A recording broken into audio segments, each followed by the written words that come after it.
French fries. Koko Nikosi, alo komi keshito. White Friday 7 a.m. to 10 a.m. With me, Pakwesi Omare. Regina Bliss. Deborah Adoso. And I am Esinal Fiagbedu. This is Ghana Talks Breakfast Show.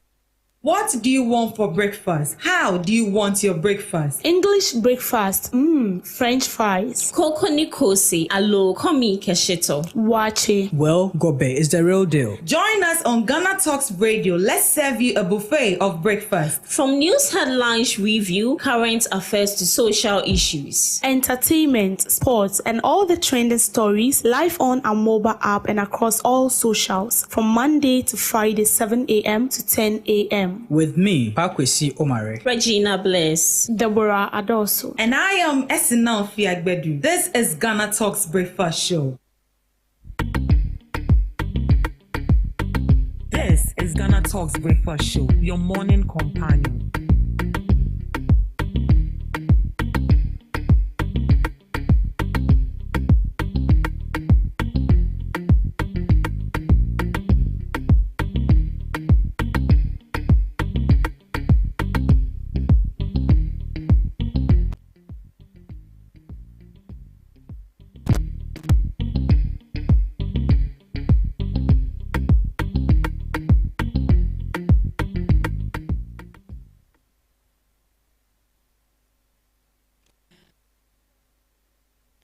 Us this morning as we serve you a buffet of breakfast from news headline review to the main discussion of the Ghana Talks Radio.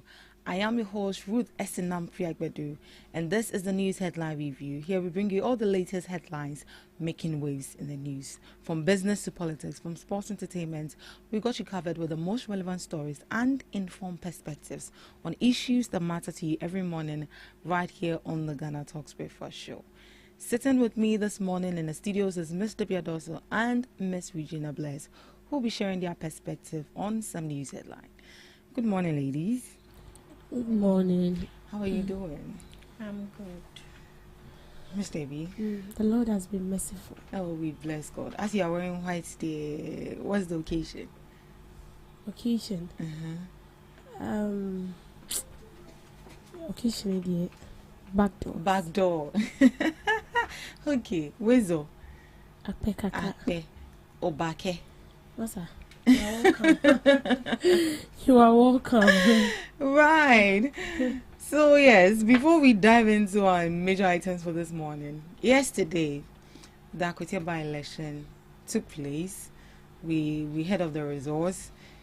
Yeah, I just wanted to ask for your whole overview.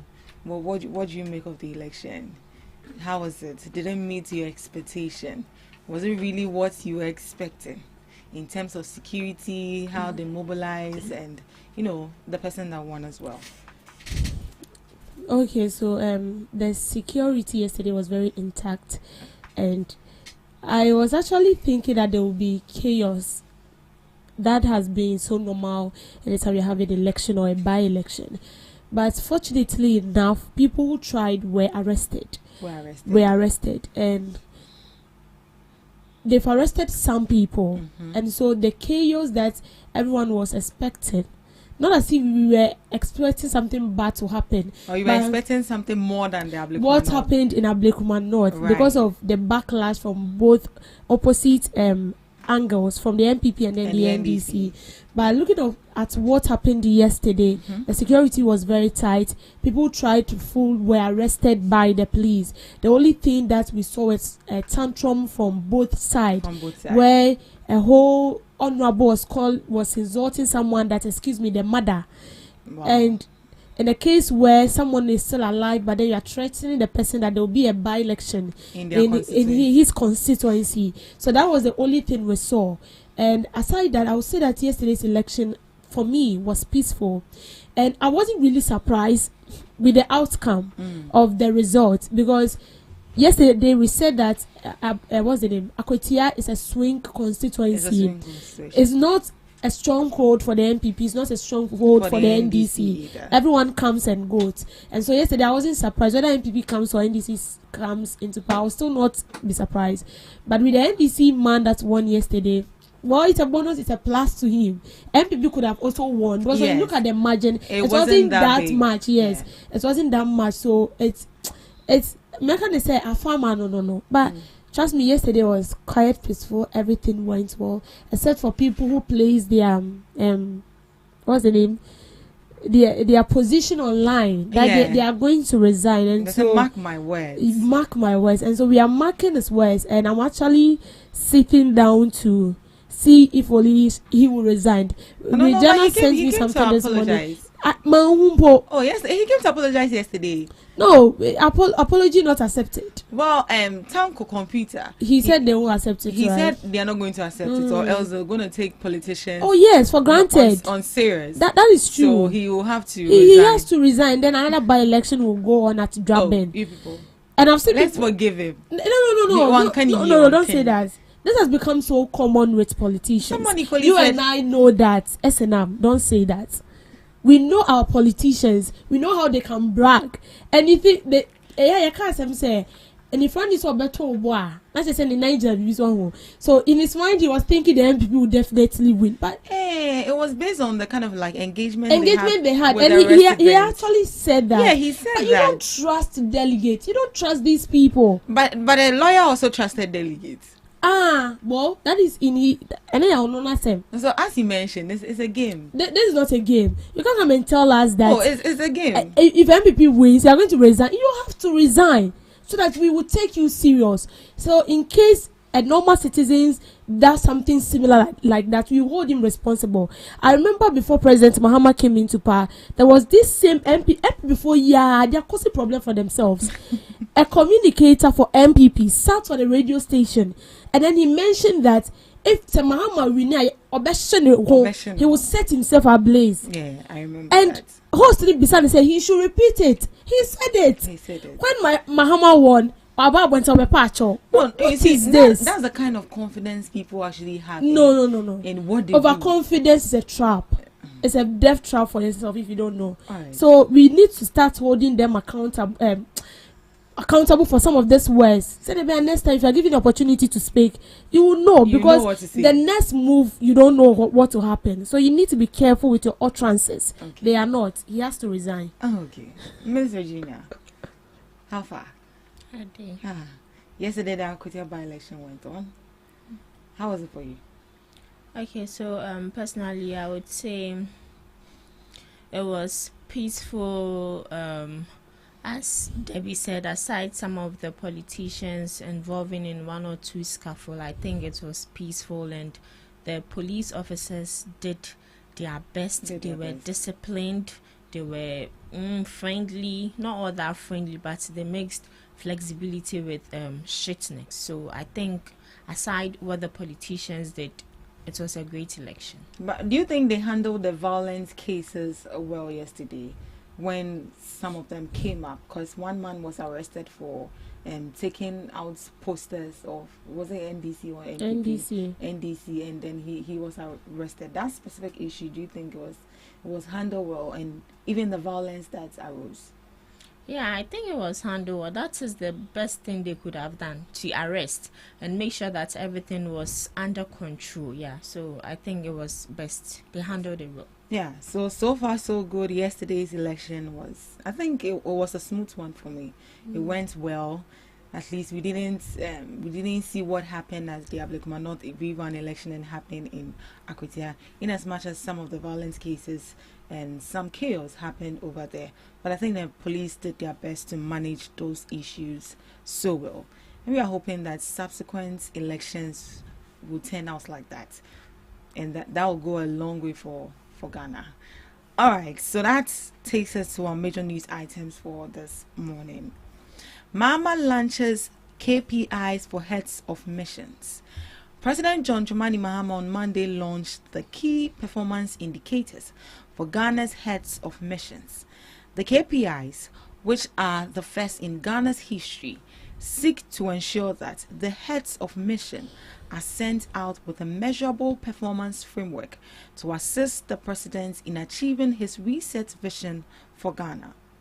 The 500 KPIs include securing scholarships and facilitating exchange programs with foreign institutions to enhance Ghana's human capital and driving a minimum 10% annual increase in tourist arrivals to Ghana to create jobs and boost foreign exchange reserves.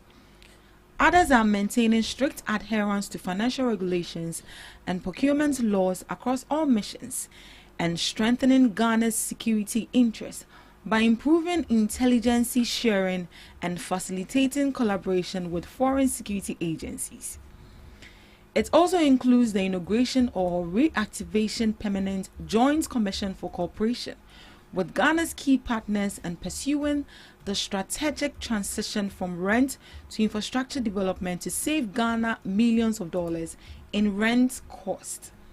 President Mahama was assisted by Vice President Professor Nana Jane Opoku Ajimai and Ni Taki, the Ghana Manche, to perform the launch of the KPIs at the Ministry of Foreign Affairs in Accra.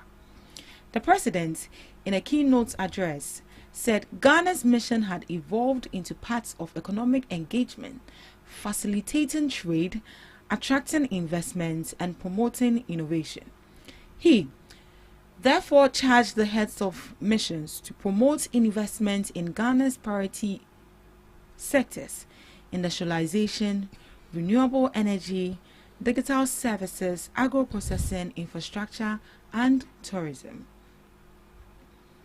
So on Monday, President Mahama launched KPI for heads of mission, and the indicators covers areas such as education and human capital, that is securing scholarship and exchange programs, achieving at least a 10% annual increase in tourist arrivals, strict adherence to procurement and financial regulations, improving intelligence sharing and cooperation with foreign agencies, activating permanent joint commissions of cooperation with partner countries, shifting missions from rent to infrastructure development. President Mahama stressed that Ghana's foreign missions must move beyond ceremonial roles to economic diplomacy, facilitating trade, attracting investment, and promoting innovation. Miss Regina, so yesterday that was what we saw in the news, with President Mahama launching KPIs for mission. KPIs is more or less like monitoring and measuring some initiative. They mentioned education, economic, financial, and then infrastructure as well. What do you make of it, please? Okay, so personally, I would say it's a good thing, because sometimes some of these ministers, it looks like they are just interested in the title they are being given. Let's take maybe Minister for Interior, Minister for Foreign Affairs. And when we talk about Minister for Foreign Affairs, we know that you are supposed to bring in deals. You are supposed to bring in businesses. You are supposed to go out, talk to this ambassadors, make sure that you collaborate with them and bring business deals on board. But sometimes, as I said earlier, it looks like Edino and Ayomo Dekeke and Edino Ewomo Sokeke. So with this KPI initiative, I think it's a good one. So I listed some advantages. Okay. First off, diplomacy meets economic outcome. So the system reframes ambassadors' roles from ceremonial figureheads, as I said earlier, to proactive economic agents tasked with measurable results. And the second is accountability and efficiency. So you know that the tax being given to you is not only about the title, but you need to make sure that you are accountable for everything you do. And so if you bring this deal on board, you need to make sure that you are accountable. You need to make sure that you are efficient. I believe that no one is being employed to just sit idle just like that. And the notion that most of these public sectors do not really have stricter overhaul, they should I say, they just do what they want. Let me put it that way. They just do what they want. But looking at the private sector, they are stricter, they are proactive, they are efficient, and they bring I can't say. They bring something on board. Let me put it that way. They bring something on board. Right. And also progressive policy momentum. The launch would build on plans by foreign minister to reform the foreign service with a dedicated delivery unit. Yeah, they gave me that. Okay. And lastly, rebuilding trust through transparency. Yeah. Right. Okay. Miss Debbie, with over 500 KPIs, key performance indicators, meaning that you have to check out for the strategies that are working, the ones that are not working, that you have to take out. Isn't that too big? Because even if you have maybe about 10, like, You feel like it's okay? I feel like it's too much. With about 500, don't you think it's too big, too broad for these ministers to meet the target? No, they can. So long as a president has found trust in you, and then has trusted power or position into your hands, it means that he has seen some capabilities in you, and he knows that you can achieve that. So I'm not sure President Mahama will just wake up a day and then feel like, oh, I want you to do this just like that. No, he has been working with these people for God knows how many years now. He knows them. He knows what they can do. And so doing this, I don't see it to be something that is over them or something that they cannot meet. They have to. And it's very important that we have it. Because, you see, I see us to be people, like, we live in a country where we are not really accountable for what we do. We don't really monitor what we do. Exactly. And then Ghana, as it is, I always say that as a country, we cannot do it alone. We have to go out there and collaborate with people. And then we have to send things to the table. When you go out to collaborate with people, you're not just going to sit there and then telling the person, come to my country, come and invest. No, you have to bring something to the table. Okay, fine. This is what we have. This is what we have done. Convince the person that when you come to my country, when you invest into this and that, it's going to help us. And you see, and that is why we are supposed to make sure that everything is set. Like they mentioned scholarship like this. Most of the scholarship they give the students is not to study in Ghana. 50% of them travel outside the country to study. Do you think if Ghana does not have any collaboration with those universities outside the country, they collaborate with some of these universities outside the country. And so when they are giving you scholarship, they don't just go and collaborate with them. They've sent something. And then that actually attracts the people. And then they feel like, well, these people are to be trusted. And they are really accountable for what they are doing. And they can defend what they are bringing on board. And so if you are collaborating with these people and you are giving scholarship to this student, they go outside there. And so with the KPI, then for me, I believe it's very good. And it's identify areas for improvement. Yeah, exactly. So this actually help us to pinpoint our weaknesses. Exactly. So we go to the education sector. What are our weaknesses? You and I know that your structure and so that is our biggest weaknesses. It's not as if we don't have the students. We have students who go to school. It's not as if we don't have capable teachers. We have them, but the problem is where these students will sleep.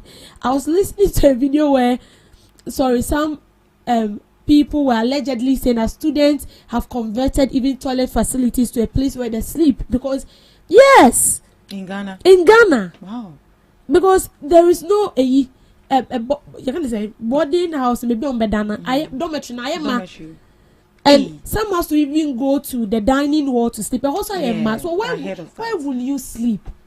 And you see, these are all weaknesses we have to identify. Then when we come to the health sector, equipment, and that is why our leaders will always travel out of the country to seek treatment abroad. And also another weakness in the health sector, we are supposed to pay attention to, and that is why we have the health minister. So you, the health minister, I have a KPI anyway. You identify those weaknesses, you bring it on board. Mr. President, these are our weaknesses. These are what I think we can do. So when we go to meet these investors that we want them to invest into the country, these are what we will lay to them, and we will try to convince them. Achievement it's not as if that they are coming to help us now. But sometimes when these people come to help us, so we don't really take good care of it, and that is when the monetary comes in. So when you bring the people, you identify the weakness, the problem is being solved. What's next? You monitor the employees and ensure that you can't say then when we come to our finances, see the and then Akoso Ochina is not stable, like it's not really stable. And then we have our market with women that will always tell you that when I'm at 50 last year and there's a good shop. And I must say, even if the government is saying that we've reduced prices, we the people we are not feeling the impact. No, Minister of Finance said you are also why identifies our problem, no. Then you see how best we can solve it. I think this whole KPI is will go a long way. Oh, but yeah, to help us. How consistent is it going to be if there's a change of governments? Because obviously when that the new governments come, yes, they also come and do what they want to do. That is another problem. Because one thing we lack as a nation is monitoring. Seriously. Key. We don't get to check if this is working for us, what is working for us, what we need to take out, and then what we need to improve. I think as a country, that is one thing we need to work on. So how consistent is it going to be? Because if this is equally a good idea, it's a good idea. What the Mahama is bringing on board? It's a good, so they are the man is really doing great. He came back with he came prepared. He came prepared. Yeah. So we are just hoping that since it's a good idea, we hope it continues. It continues, yes. As new government comes and in. one thing. Please, the next government that will come on board, they shouldn't politicize this as we used to do. It's for the betterment for the country. Of the country. Yeah, exactly. All right, moving on to our next news item. CJ Tokonu's dismissal, a grave threat to our democracy. The Member of Parliament for Bantama and former Roads and Highways Minister, Francis Boakye, has described President John Dramani Mahama's removal of Chief Justice Gertrude Tokonu as a grave threat to Ghana's democracy. He argued that the move undermines judicial independence and weakens the very foundation of the republic. Mr. Boakye said the sacking was not accidental, but a carefully orchestrated plan by the government.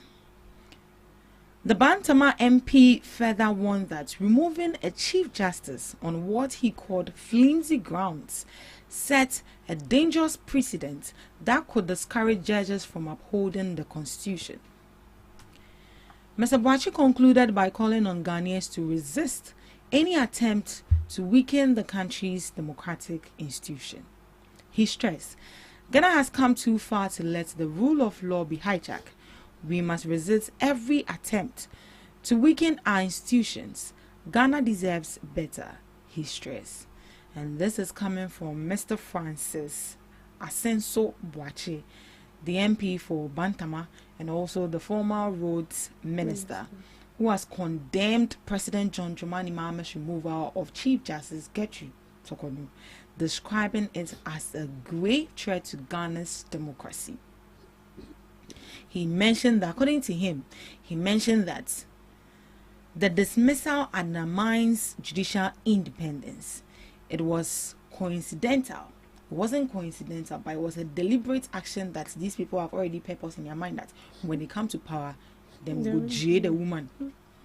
It sets a dangerous precedent. Obviously, that's first time in history for a Chief Justice should be removed in office. It sets a dangerous precedent, discouraging judges from fearlessly upholding the Constitution. It amounts to an attack on the rule of law and the foundation of the Republic.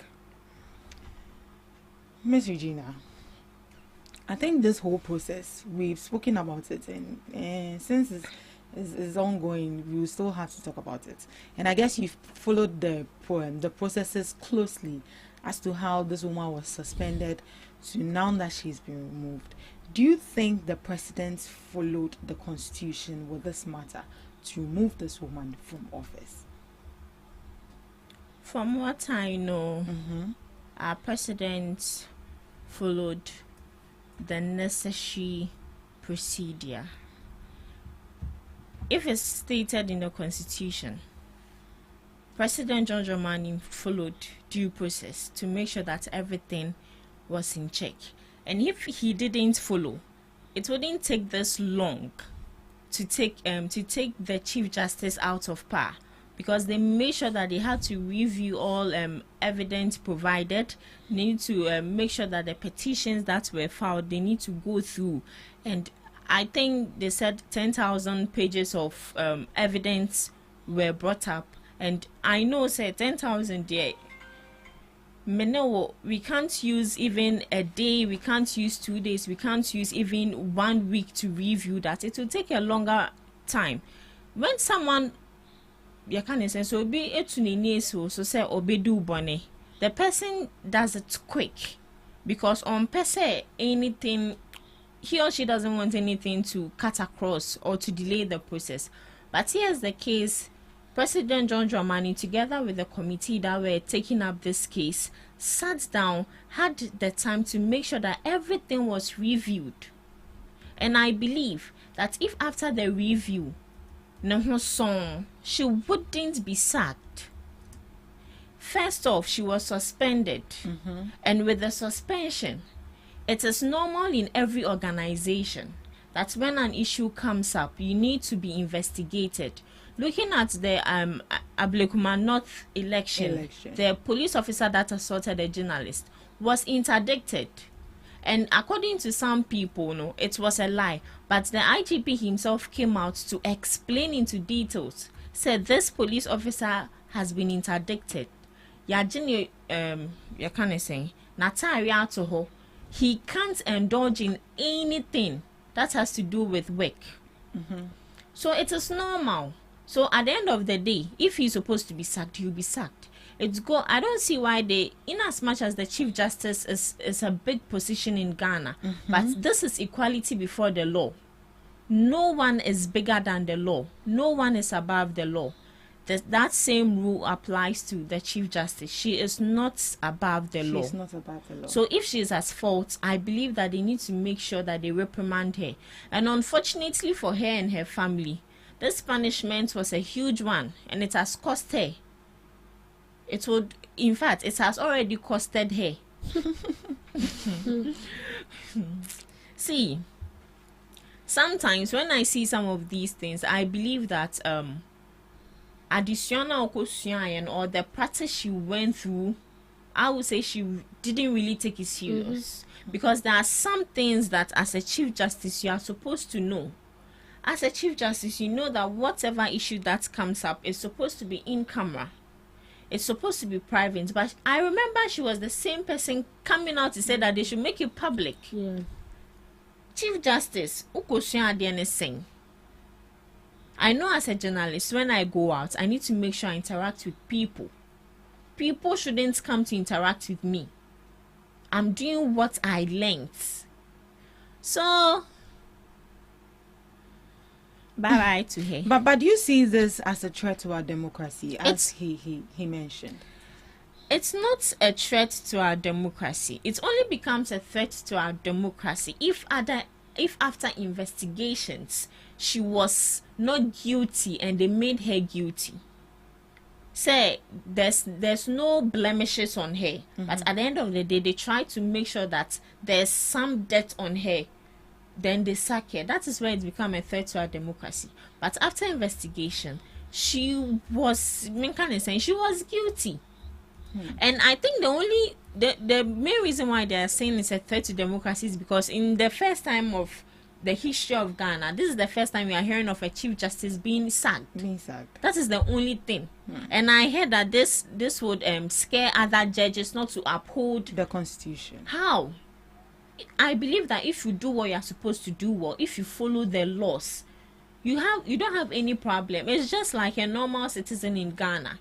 Or let's take the Akwitia elections, for example. the only thing you are supposed to do is go vote and go back home. Exactly. But when you go there having firearms, you go there causing problems and causing chaos, you will be arrested. So this is not a threat to our democracy. In fact, our democracy is working. So according to Article 146 of the 1992 Constitution,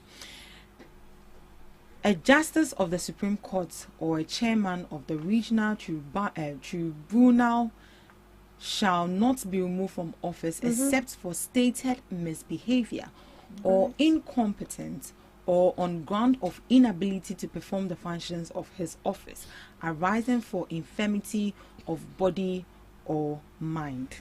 And according to the petition that the committee submitted to the president, they mentioned that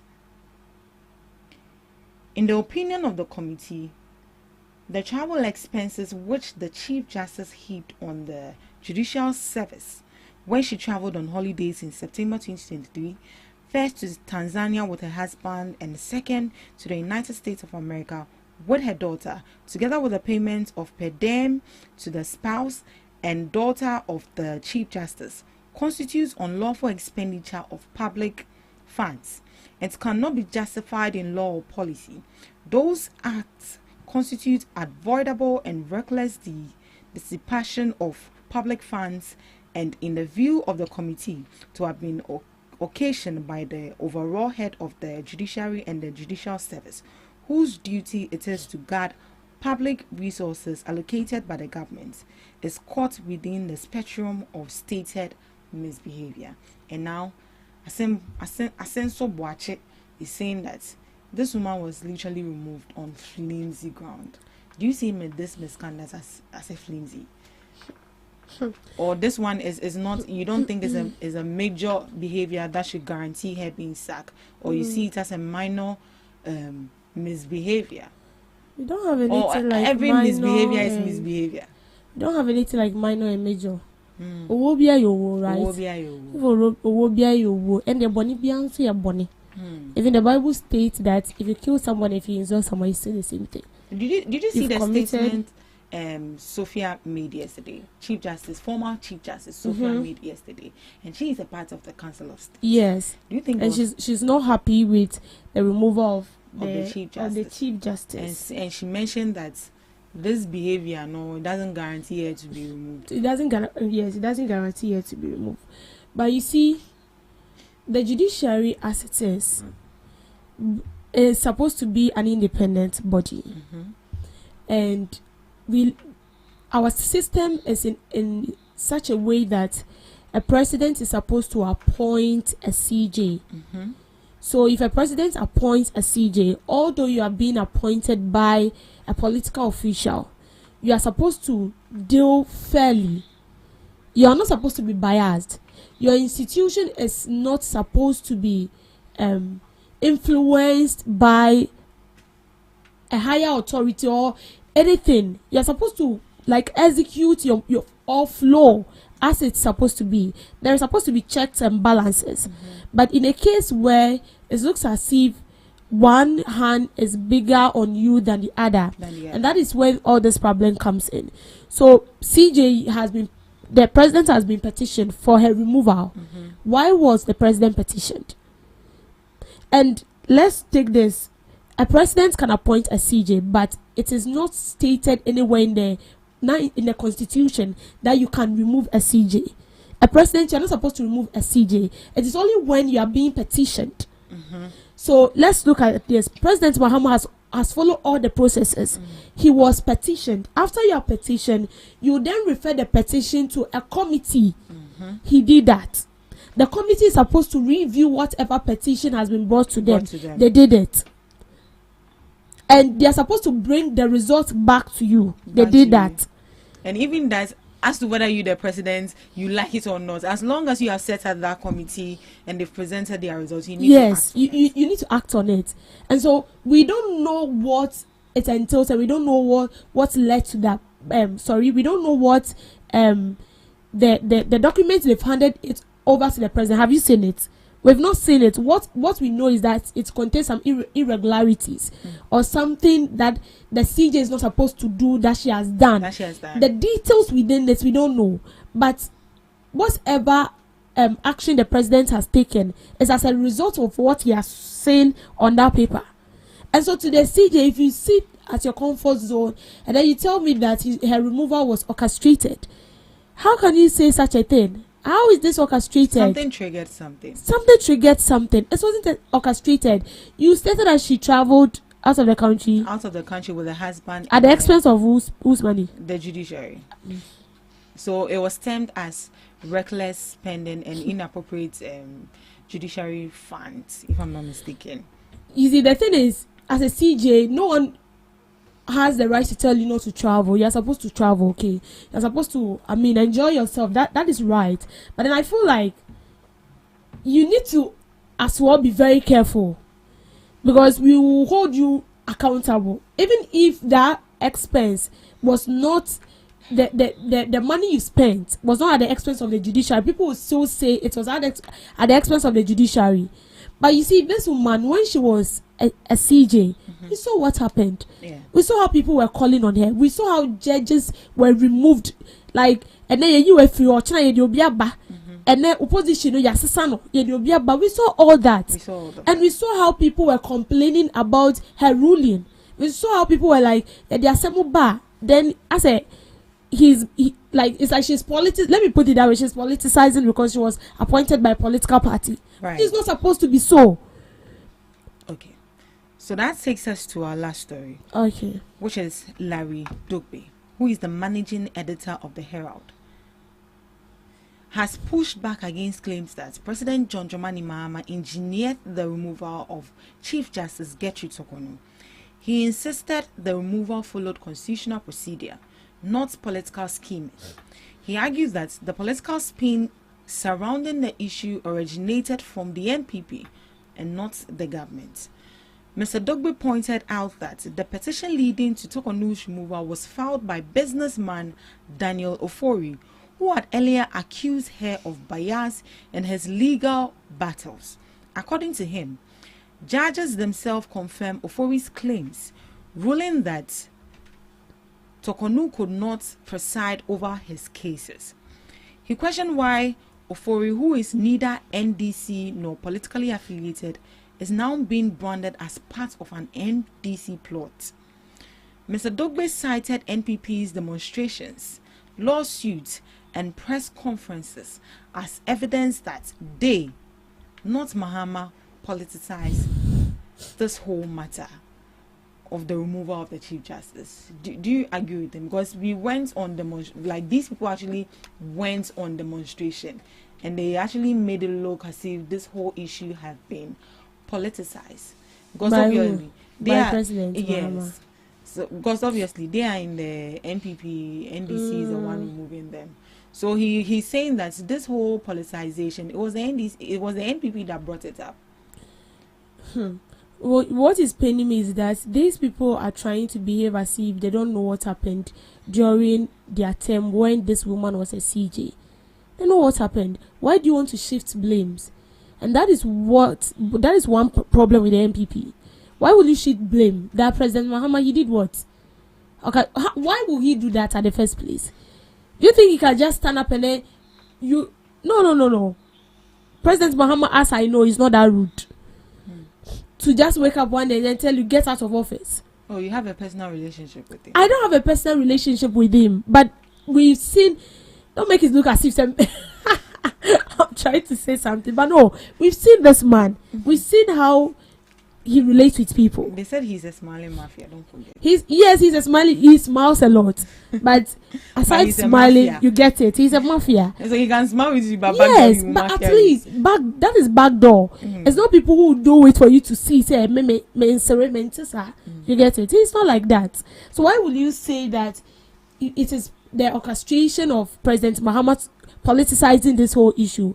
What will he benefit from removing the CJ? We all know that it actually even took so a lot of time for him to even decide this. So you could see that he has been thinking about it, but so long as evidence number better, he had no option.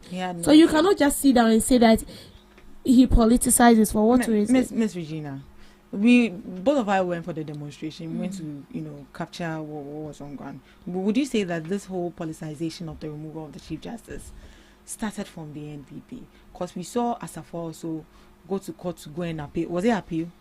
Went to appeal that they shouldn't remove this. What do you make of this whole the NPP politicized it? They started politicizing it, but not the NDC.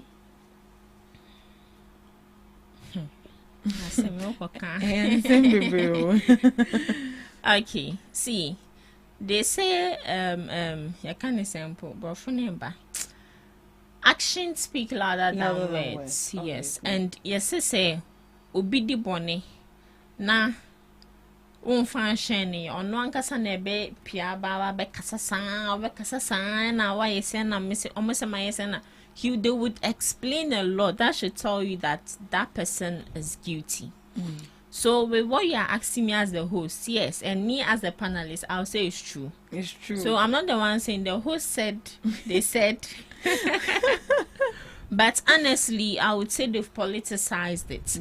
And NPP, I wouldn't say NPP as a whole, but let's use the minority for example. Right. The minority themselves, they like politicizing every issue that comes on ground. Every issue that comes on ground. And with this brouhaha of Chief Justice, don't suspend Chief Justice, bring Chief Justice back. Chief Justice is a woman, blah blah blah blah blah. It started from minority. And to the women also who were saying she's a woman. Obiaka saw a bema. See, they are the main reason why that gender equality is not working. It's not really working in Ghana because it looks like they've always had the perception say if women have to me, they tend to misuse it, and it's true. When women have power, they misuse it. They misuse power a lot. Coming from a woman. See, yes. Born of a woman. Position. Right. Oh, she's right. If a woman has a position, she doesn't regard it. She doesn't. Hey, Chief Justice. You get it. But looking at this whole process of her suspension, transition to her removal, do you think these people have been transparent enough with us to avoid this whole suspicion about them being politicized, them being orchestrating? Is it with the MPP or this whole removal? Do you think they've been transparent enough? I think the last time I said that when it comes to state secrets, it's up to the state to make sure that they bring this secret out or not. They can choose to bring it out, they can choose not to bring it out. But sometimes they just want to bring it out to protect democracy. And that is what they did. But it looks like these people, the people involved themselves don't want peace. Because, look, your question again. Transparency. Have they been transparent with the process to avoid this whole suspicion that it was politicized, they orchestrated it? Okay, they can't really come out to bring all the full details. Like say, is it a committee? The committee and including the president. They can't bring it out. But have they been transparent enough? Yeah, they were. With the public and the citizens. They've been. Yeah. So where is this whole suspicion? They are politicizing it. From what I heard, this petition of a thing started way back under the administration of Akufo-Addo. So they said they even brought it out. Akufo-Addo didn't even mind. And then when President Mahama came into power, they petitioned again, and he took it serious. Yes, because I learned what they were doing. Yeah, because I learned the Chief Justice is third in command. If the President is not there, the Speaker of Parliament is there, and if the Speaker of Parliament is not there, the Chief Justice is there. So if your Chief Justice is corrupt, look at that. All right, that was an interesting conversation we had right there on the. But wait, why would you be corrupt? Because you are enjoying a lot of privileges. So. No, they will still be corrupt because she's corrupt because the leader is corrupt. Okay, thank you so much. That was an interesting conversation we had right there on the news headline review. Thank you so much for doing the lesson. And up next we have the review.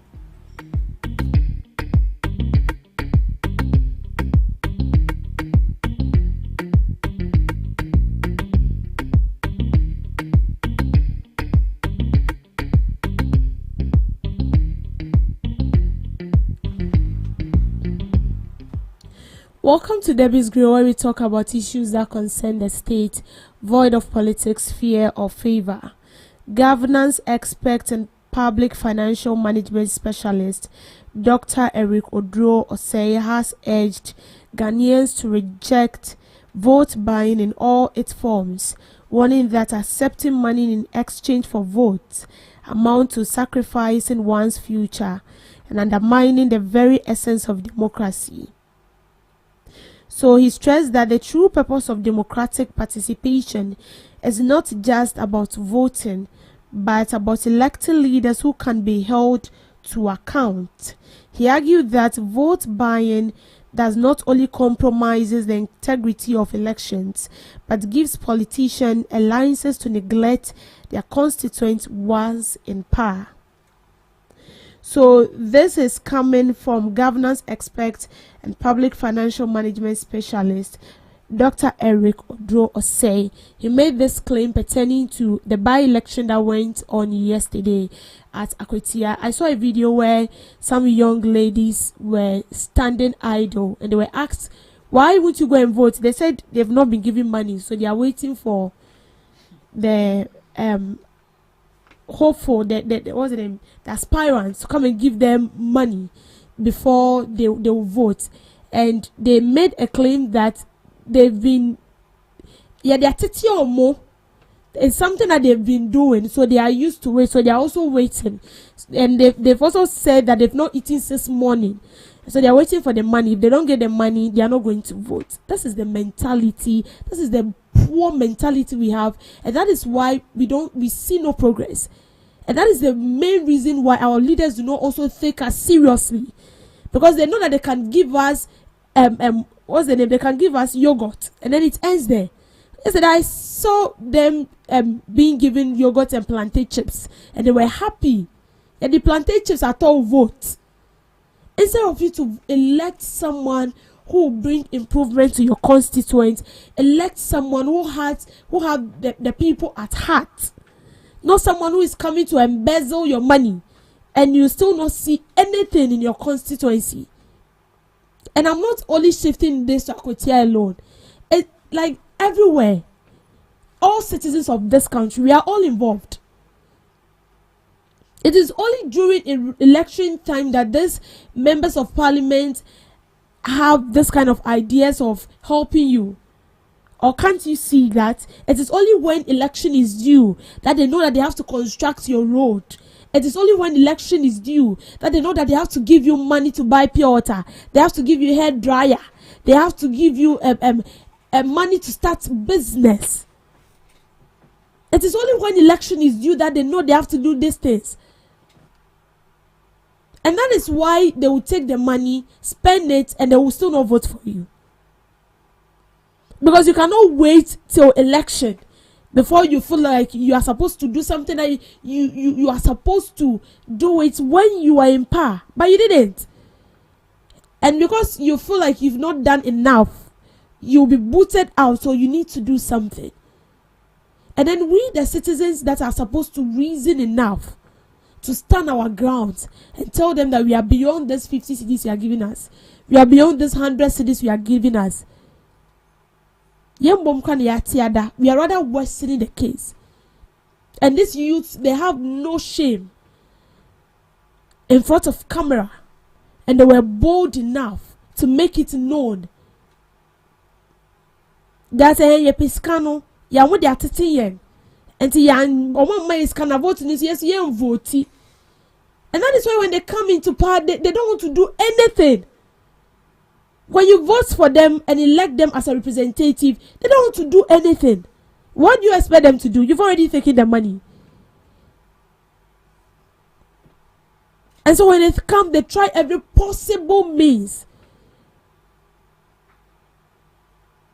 to bring into their possession the little money that is supposed to be pushed into the development of the constituent. It goes directly into their bank account. And then you will suffer for the rest of your life. The most painful aspect is you don't suffer alone. Your generations to come will also suffer from it. And you see, these politicians have come to realize that we are refusing to think. And so they are playing tricks with our mindset. They know that when it's time for election and then they get us a first envelope of 500 cedis or 1,000 cedis, they are good to go. And that is why you always see 20 youth following a politician, not because they like you, not because you have a genuine idea, but because of the money. And we have people who have ideas to develop a constituent. We have people who actually have these people at heart, but no one will vote for you because you don't have the money. And it's sad. It's very, very sad. And we will continue to see no progress if we continue to live with this kind of mindset. People are buying our votes. What I know is that you are supposed to go and vote for someone you feel or you think is capable. And sometimes you feel like, you feel like this is the time for we to also milk from them. But we've forgotten that these people are coming to rule over you for some number of years. And that 1,000 cedis they've given you, that day now 1,000 cedis now. And this person can be in power like 8 years. They can be in power like 4 years. And that 4 years, they're acquiring wealth for themselves and their families. Have you seen a politician's child, attending school in his own country before? No. They always fly their walls abroad to study. Even if they have a headache, they travel abroad. At the slightest provocation of an issue, they travel abroad.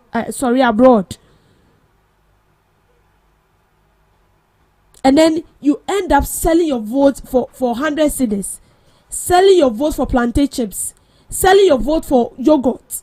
Instead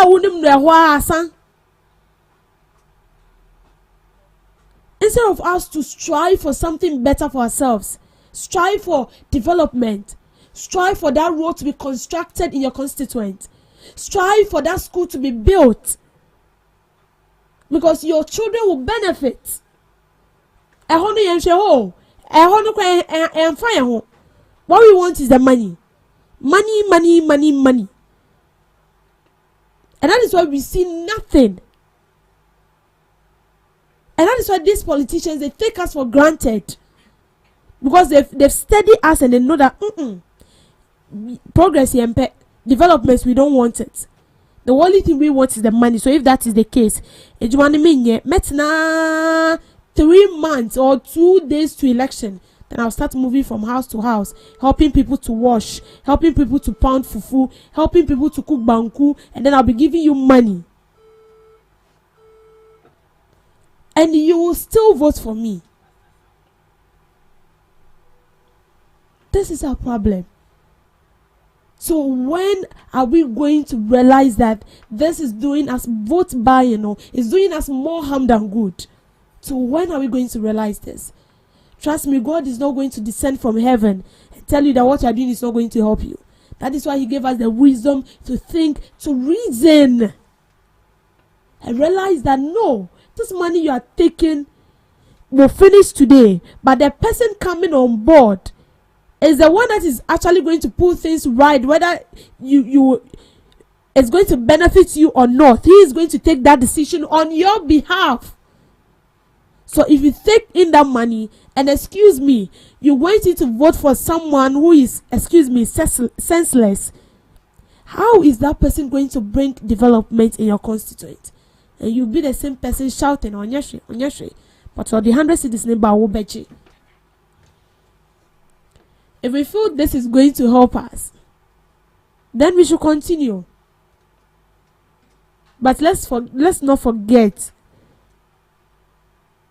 generations will come after us. The foundations we are laying today is going to benefit them. Kwame Nkrumah's time, they did the Tema motorway. I wasn't there. I wasn't born. Now I'm benefiting from it. Imagine he spent that money. And even with that, it still has a problem. Let's reason as citizens. Thank you for making time with me on Debbie's Grill. Let's reason as citizens. Why would you let someone buy your vote with what? Plantain chips. Plantain chips and farm milk. Look at that. Hey, me, my time is so precious. Not with finance for cities. Never. Today in history with Miss Regina. Today in history, 1984. Vow uprising occurred in South Africa. As a popular revolt in the Vaal Triangle townships, triggered by a rent increase and led by the Vaal Civic Association, what started as a peaceful stay-away and protest march turned violent when police opened fire on the demonstrators, leading to death and widespread confrontation. This event sparked a nationwide uprising against the apartheid government, marking a significant moment in the liberation struggle. 1838, Frederick Douglass escaped from slavery. Aided by a disguise and job skills he had learned while forced to work in Baltimore's shipyards, Frederick Douglass posed as a sailor when he grabbed a train in Baltimore that was headed to Philadelphia. He was also given papers from a free Fred black sailor to help in the journey. 1971, Qatar independence. After the United Kingdom announced its withdrawal from the Persian Gulf in 1968, the British had previously protected Qatar as a protectorate since 1916. The Al Thana ruling family of Qatar signed the treaty with Britain, which ended the protectorate and ushered in a new era of sovereignty for the nation. Britain and France declare war on Germany, 1939, 2 days after Germany invaded Poland. This declaration marked the beginning of World War II and followed the British ultimatum to Germany, which expired without a reply. Prime Minister Neville Chamberlain announced the state of war to the British public via a radio broadcast. Lastly, Indigenous Literacy Day. It is celebrated on the first Wednesday of September each year to raise awareness and support for literacy in remote Aboriginal and Torres Strait Islander communities in Australia. The day highlights the struggles some communities face with limited access to books and educational resources, while also celebrating the richness of First Nations languages, stories, and cultures, hosted by the Indigenous Literacy Foundation. And that's all for today. And today in history and some observances live on GhanaTalks Breakfast Show. Join me same time tomorrow for more amazing and fascinating facts. Thank you so much, Miss Regina, for today in history and some observances, right? Yes, some observances of the day. All right. I think that will be all for us today. And this is where we draw the curtains for the first segment of the GhanaTalks Breakfast Show. We'll be coming up with the news shortly. Please stick and stay with us. Hello Ghana, hello worldwide, and I'm with level band. Now listen, every Tuesday and Friday, beyond the time it's going to carry bro. Our GhanaTalks Radio, 7 p.m. sharp. Now Tuesday, we're gonna talk about our culture, our history. My 20 things about Kosem. Now on the Friday, you bars on bars. You better rap, you better say it. No artists go join me in the studio. We're gonna discuss about music and business. Or you singer and now you rapper, you think say you get bars, you go fi spit fire. Now listen, make you join me with studios. Our GhanaTalks Radio and yes say then our day. Me say download the GhanaTalks Radio app on our Play Store and the App Store. Na tune in and say this what you see baba live on Facebook, go Instagram, any GhanaTalks Radio page and so now listen. Ebe your fire. 1 year, Konya, Wading, Jajan.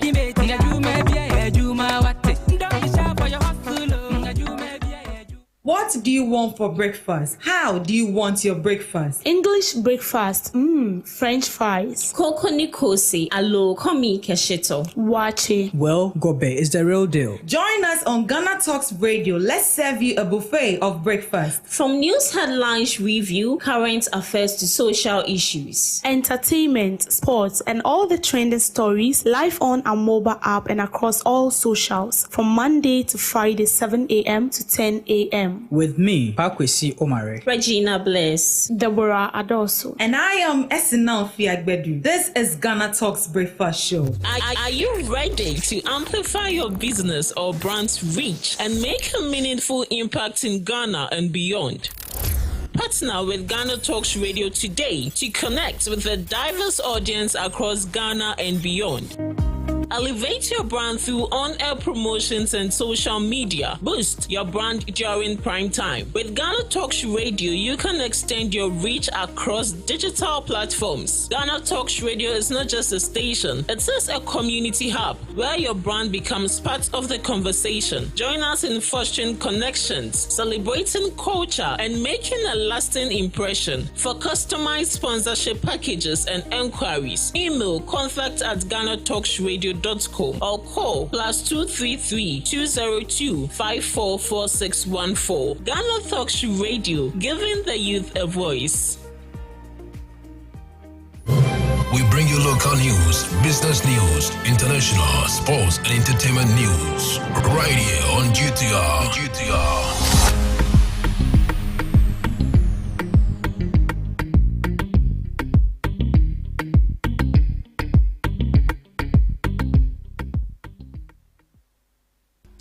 Good morning and welcome to the morning news on Ghana Talks Radio. Coming up, NDC Bernard Baidu wins Akotia by-election.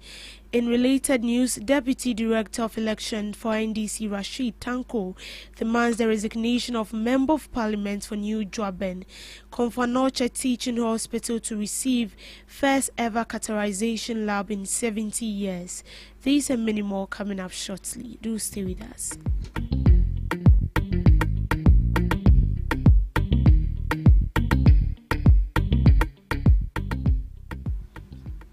The National Democratic Congress parliamentary candidate Bernard Baidu has declared victory in the Akotia by-election, gathering 18,099 votes.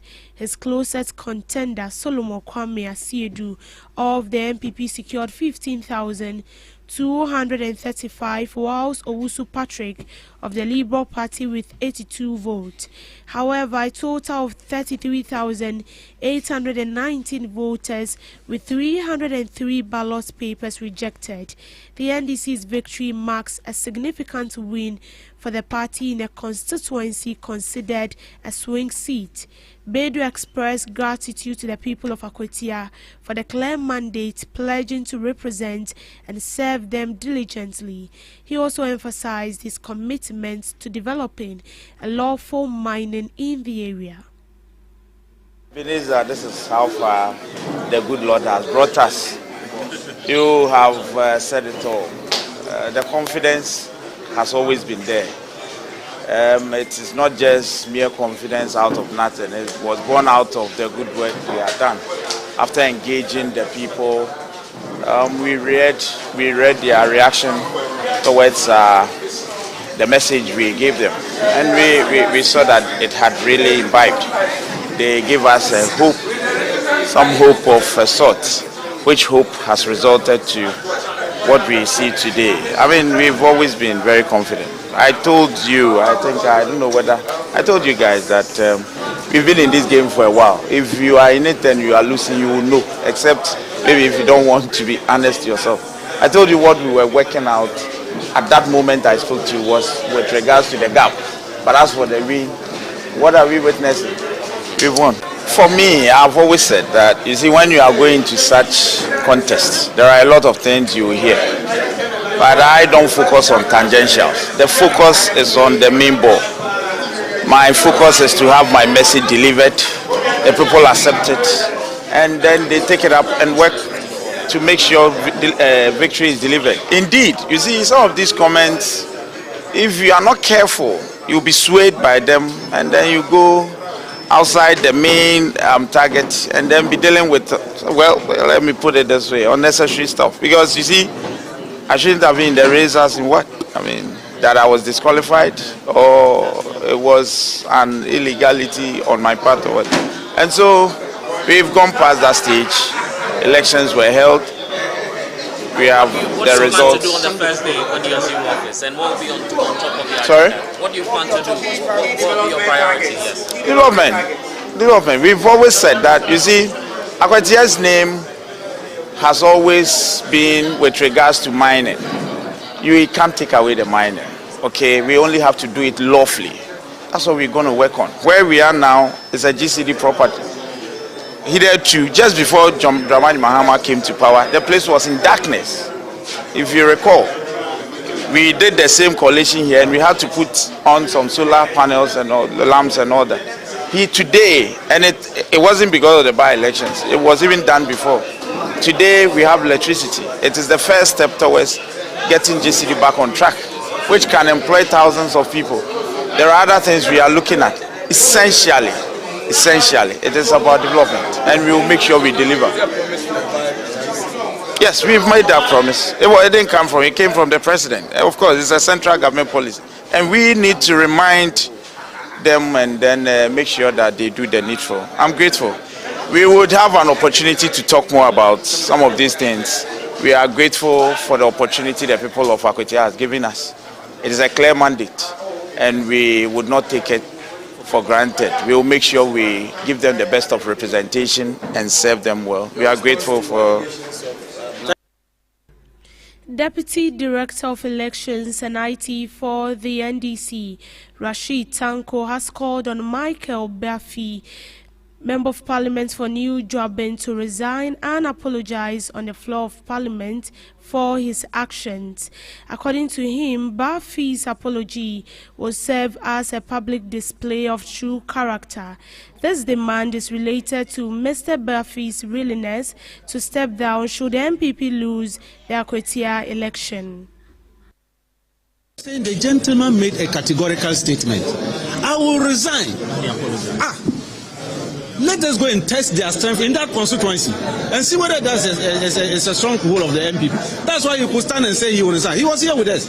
We are going to hold him. If he doesn't resign, we will write to the Speaker of Parliament. And he must apologize in the floor of Parliament so that the whole public will see who he is, so that they know that certain activities of people like that should not be countenanced by Ghanaians. They must allow decency in our politicking so that Ghanaians will respect us. Former Chief Justice Sophia Kufu has expressed worry about the removal of CJ Tokonu as a significant weakness to the judiciary. She described her removal process as unnecessary. According to her, the allegation against Tokonu lacked the gravity to justify severe outcome. I'm very sad about it. It has really saddened me. And maybe in a way, I feel very distressed by it. Yes. The sadness is about the whole process. My sadness is because as far as I'm concerned, it was a very unnecessary. We have been taken through a very unnecessary situation, and which, as far as I'm concerned, and that is my honest and candid view, this has so weakened the institution of the judiciary. It's not so much the individual who occupies the position. It is the institution. That is what I'm concerned about. I think that, you see, there has always been something wrong with Article 146, and particularly with the procedure that it sets out, and especially as it regards the position of the Chief Justice. In the Ajay Chum case, I took the opportunity to reflect on that weakness that I noticed. And are these and these are not so to me, they lack the gravity. They lack the gravity that would lead to a grave outcome, such as the removal of the head of an institution of justice. I've deliberately phrased myself that way. It trivializes the position, and I wonder what this is going to lead to further on along the line, because every judge is fair game and every chief justice is also fair game. Not suspect. I foresee not tomorrow, maybe not next year, maybe not in 5 years' time, but along the line, yes, unless those provisions are dealt with effectively in a revised constitution. A warrant, a person holding a presidential warrant, that's what the position is. You become Chief Justice because you have received a presidential warrant.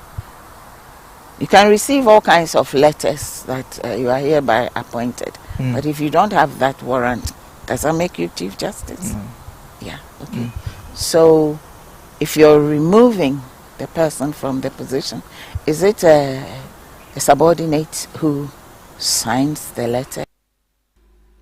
New Patriotic Party lawmaker for Akim Swedro, Kennedy Nyako, has said that the MPP will bounce back stronger and win the Akwetia seat following the defeat in the by-election held on Tuesday, September 2nd. He commended party executives for the work done during the by-election, although they could not win. In a post on his Facebook page, he said the final certified result by the EC has confirmed the NDC candidate as the winner of the by-election. We must learn to be patient at all times to allow the EC do their work rather than always rushing to go ahead of them, which has a potential to heighten tensions, he said. The National Democratic Congress candidate in the Akwetia by-election, Bernard Bediakun Beidu, has been elected as the Member of Parliament for Akwetia. Bernard Beidu pulled 18,199 votes against 15,235 votes of the MPP candidate Solomon Asumedu. The by-election, which took place on September 2nd, was carried out at 119 police stations with 33,518 valid voters cast. The returning officer, Eric Jemfi, who declared Mr. Beidu as Member of Parliament elect, said, "By the power vested in me, I hereby declared Bernard Beidu as MP elect." He said, "With this outcome of the by-election, the composition of the 9th Parliament is as follows: the MPP seat 87, and NDC now has 184 seats with 4 independent. The by-election was necessitated by the death of the area's lawmaker, Ernest Yakumi. Mr. Kumi died after short illness. The voting process were relatively peaceful, with few chaotic scenes being recorded at some polling stations. One person was arrested by the police after chaos erupted at the NDC party office when some individuals destroyed the NDC candidate posters. In another incident, fight erupted between the New Patriotic Party 3rd National Vice Chairman Osman Masawudu and NDC 1st National Vice Chairman Awudu Sofa Azoka at the Akwetia Lorry polling station while voting voting was ongoing. Over 5,500 police personnel were deployed to ensure a peaceful by-election in Akwatia.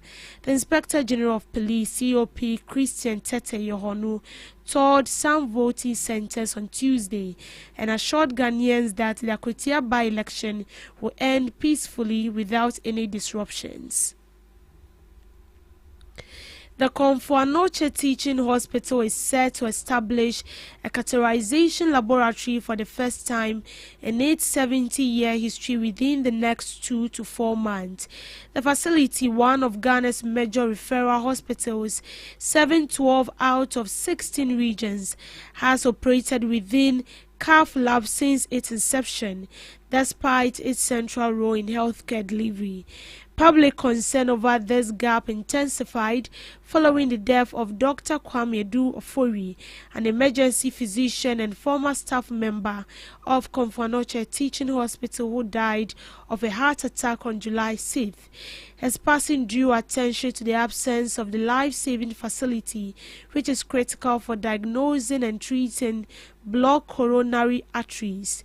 Speaking at the hospital's 2025 Media Performance Review, Chief Executive Officer Dr. Pakwesi Bedu disclosed that plans are far advanced in collaboration with the Ministry of Health and the National Health Insurance Authority to provide Komfo-Anokye Teaching Hospital with its first catheterization laboratory. The Ministry of Health, through the NHIA, has taken it upon itself. It is not just a gadget. It is a complete system made up of various components. Procurement process have begun, and within the next couple of months we hope to see it completed, he said. Dr. Bedu lamented that despite the hospital's long history, many essential facilities including CT scans, magnetic resonance imaging, fluoroscopy machines, oxygen implants, and central sterilization units are either out of service or functioning poorly. He further noted that other critical equipment is entirely absent. He stressed that management is engaging stakeholders to address this deficit and complete major stalled projects.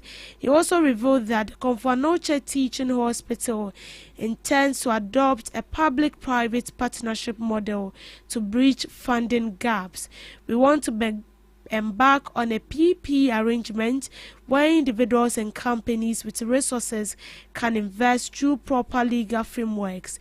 We use the facilities and share profit, Dr. Bedu explained.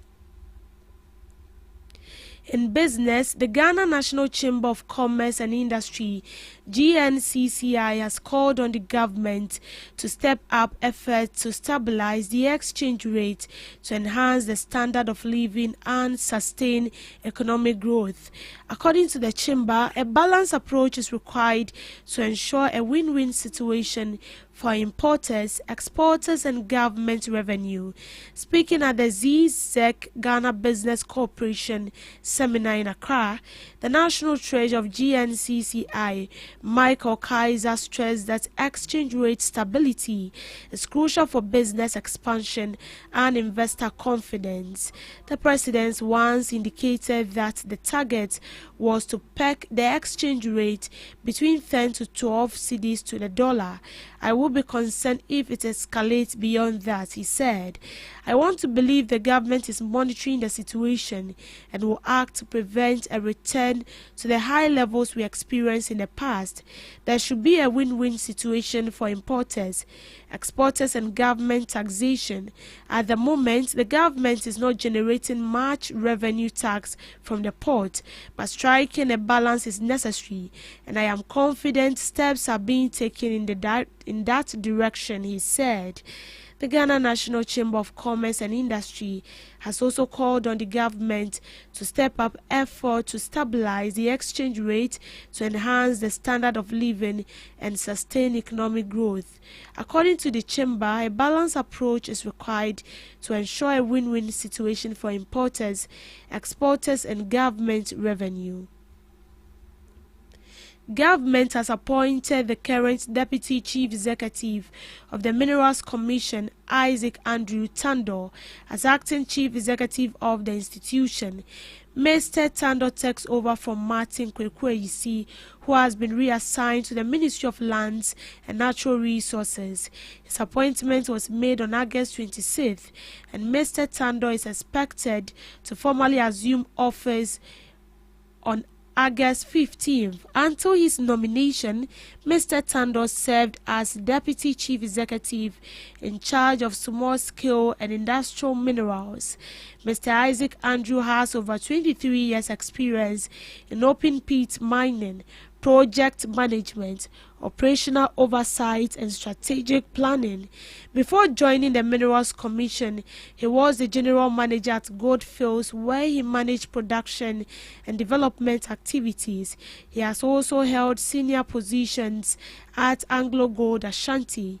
In addition, he worked with Asako Group Mission Mine in USA. Mr. Tando is credited with leading third-party supply programs on behalf of mining contractors in partnership with firms. He also holds several professional certificates in mining, finance, and business administration. Government has also announced plans to increase Ghanaian ownership in the mining sector. The Minerals Commission recently disclosed the government intends to reduce the duration of mining leases from 30 years to 15 years. However, they are concerned about how the revised policy will be implemented, along with the proposed removal of development agreements extended to mining firms. The Ghana Chamber of Mines has already raised strong objections, warning that such measures could discourage fresh investment in the sector. In sports, the Ministry of Sports and Recreation has announced significant savings on the Black Stars budget for the upcoming 2026 FIFA World Cup qualifiers, following a directive from President Mahama to ensure transparency and fiscal prudence in national team expenditure.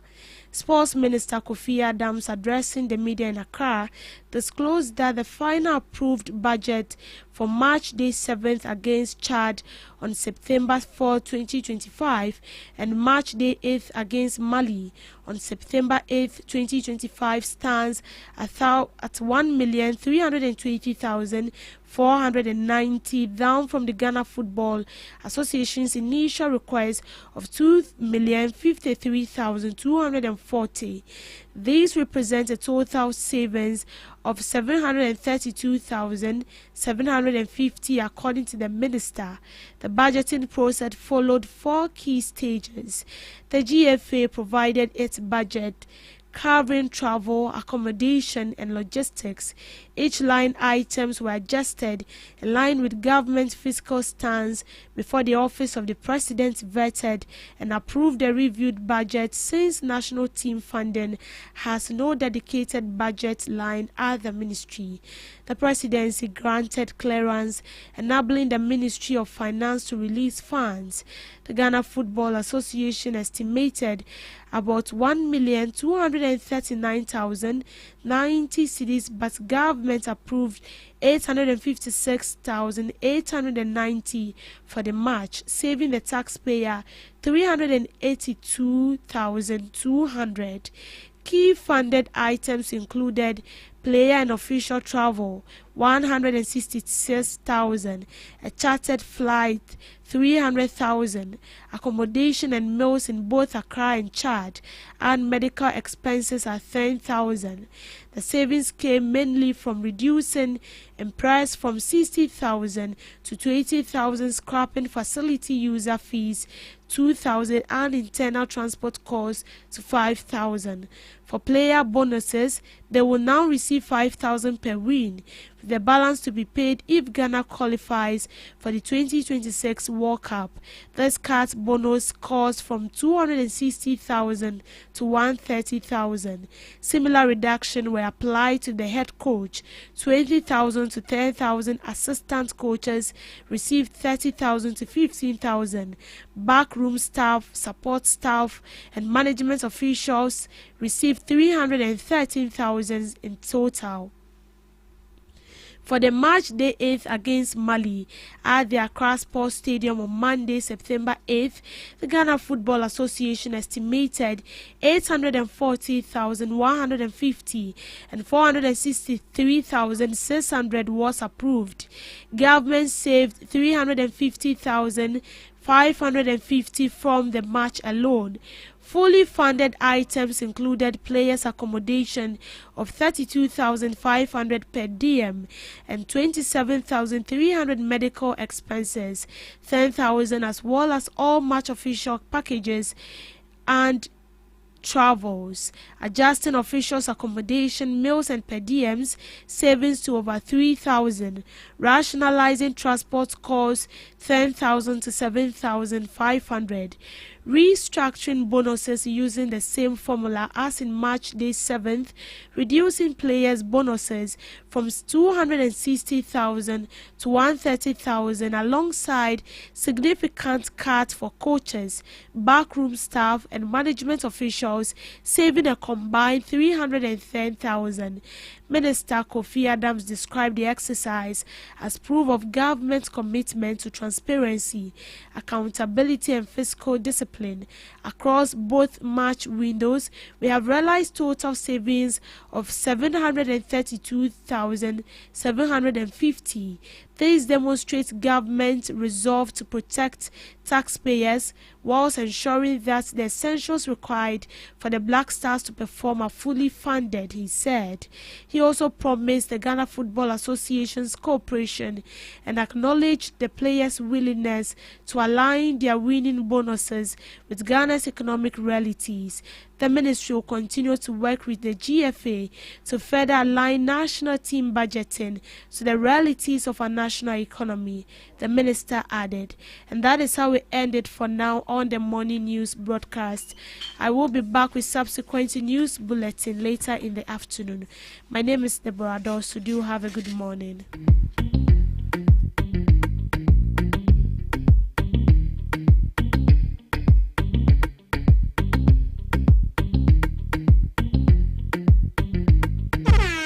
Hello Ghana, hello worldwide, I'm level band. Now listen, every Tuesday and Friday, beyond the time it's going to carry bro. Our GhanaTalks Radio, 7 p.m. sharp. Now Tuesday, we're gonna talk about our culture, our history. Matuni ding setete abako sem. Now on the Friday, you bars on bars. You better rap, you better say ade. No artists go join me in the studio. We're gonna discuss about music and business. Or you singer and now you rapper, you think say you get bars. You go fi spit fire now. Listen, make you join me with studios. Our GhanaTalks Radio and yes say then our day. Me say download the GhanaTalks Radio app no. Our Play Store and the App Store. Na tune in yes say this what you see baba live on Facebook, go Instagram, any GhanaTalks Radio page and so now listen. Ebe your fire. 1 year, Konya, Wading, Jajan.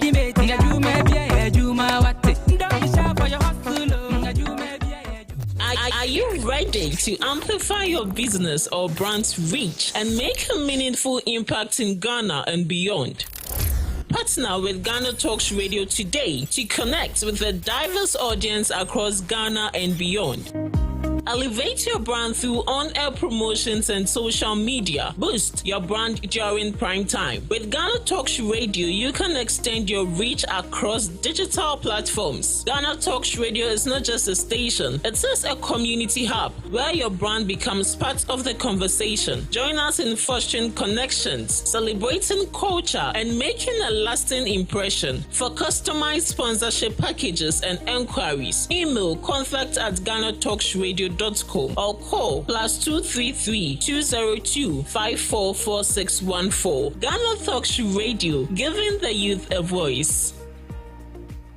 What do you want for breakfast? How do you want your breakfast? English breakfast, French fries. Koko Nikosi, alo komi kesheto. Wache. Well, Gobe is the real deal. Join us on GhanaTalks Radio. Let's serve you a buffet of breakfast. From news headlines review, current affairs to social issues. Entertainment, sports, and all the trending stories live on our mobile app and across all socials from Monday to Friday, 7 a.m. to 10 a.m. AM. With me, Pakwesi Omare. Regina Bliss. Deborah Adoso. And I am Esinal Fiagbedu. This is Ghana Talks Breakfast Show.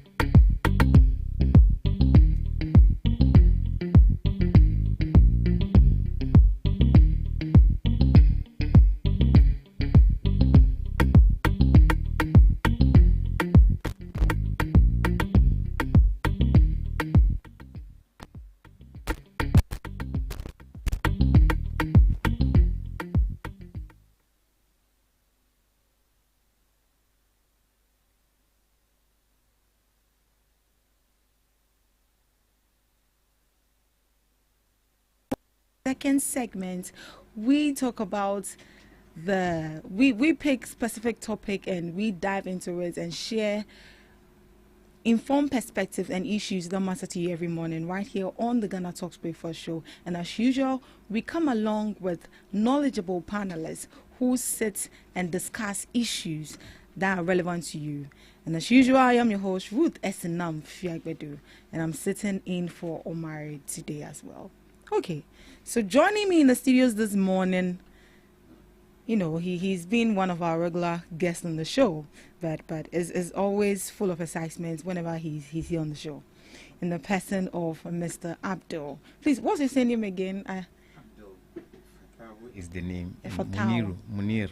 Is the surname. Munir. Yeah. Okay. Fatao. Yeah. So which one would you prefer? I call you. Oh, so Abdul Fattah is the name. So. Okay, but so meaning you don't usually use the Munir for. Oh, some friends call me Munir. You know, it's my surname. So. But you like the Fatah. Well, that's the main name. And then me, I'll call you. The Fatah it's too long for me. So today I'll do it, Mr. Abdul. Okay. I hope you Fantastic. don't mind, though. Yeah. Okay. So we have Mr. Abdul here in the studios with us, who is the NDC Dome Kwabenya Communications member. Yeah. Right. He'll be here with us in the studio from now till 10 o'clock. Okay. Wizzle. Mr. Abdul. Wizzle, you say you akbe. You akbe. You are welcome. Thank you very much. Obake. They say now they'll change it. The semantics. They say now they've changed it from Akwaba to Obake. But we don't know how true that is. There've been some sort of like debates that since we are in the Ghana, the Ghans should also have, you know, a say in it. But what do you think about that, though? Do you think they have a point right there? First of all, I want to extend my greetings to every listener and those who are watching us via the internet. And also, I want to send my condolences to my own boss, Mr. Omari, Pakwesi Omari. I extend my condolences to him. I wish him well in this, you know, trying moment. Yeah. I can assure him he's not, you know, grieving alone. He has our, you know, we have his back. Okay, so anywhere he is now, we are with him. Yeah, with him. Yeah. You see, we have to recognize or take cognizance of something. We are one people. Yeah, we are one people. Okay. And Accra happens to be the capital, should I say, where we host the seat of government. Accra is the capital city. So my fathers and grandfathers, the Gan people, should know that we share a lot in common as a people. So using the name Akwaba does not deny them of the ownership of the land of Greater Accra, but it only reflects the common, you know, things we share. Right. You see, the resources of this country may come from different ends or points, you know, across the regions. But the region that bears it is not the sole beneficiary. So we have to understand that we are mining in this country, but the proceeds from the mining is not only enjoyed or utilized for that particular region. So we are one people. You understand? But you see, the Twi is the most spoken language in Ghana. And it's something we identify ourselves with easily. The language we communicate easily, in. So I think for me, in my view, is unnecessary. It's unnecessary to do this semantics. The people of Accra are proud, to host the entire nation. Everybody is here. Yeah, everyone is here. So Accra is the mainland. Yeah, it's the main ish. Yes. So you understand? Yes. Oh, Accra we need be exactly. You understand? Exactly. So I think these are just things that we should not bother ourselves too much with. Because there have been some sort of like tantrums on social media. Yeah, it's highly unnecessary. And if care is not taken, it's going to create a whole lot of division. I don't know how come. I don't know who had the concept. Yeah, so according to stories, someone just picked that up, put it in AI, and it's like, okay, so assuming it's in Ghana language, how is it going to look like at the airport? And that was it. So I don't think it's something that is actually confirmed that indeed they have changed the name from Akwaba to Obake. Obake is a Ghana It's a Ghana word. Meaning welcome. Yes, meaning welcome. Yeah. Okay. So, Miss Debbie. You're not used to Obake. You're used to welcome. Akwaba. Wezo. And I believe we use the Akwaba because it's a common language that unifies every tribe in this country.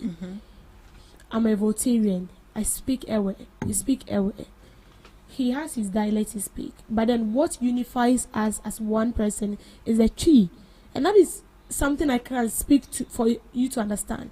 And that is something I can speak for him to also understand. So using Akwaba is not something that should actually spark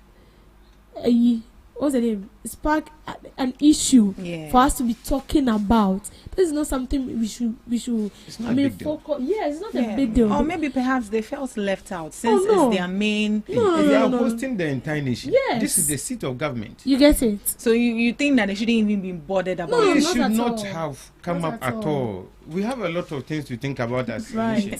Exactly.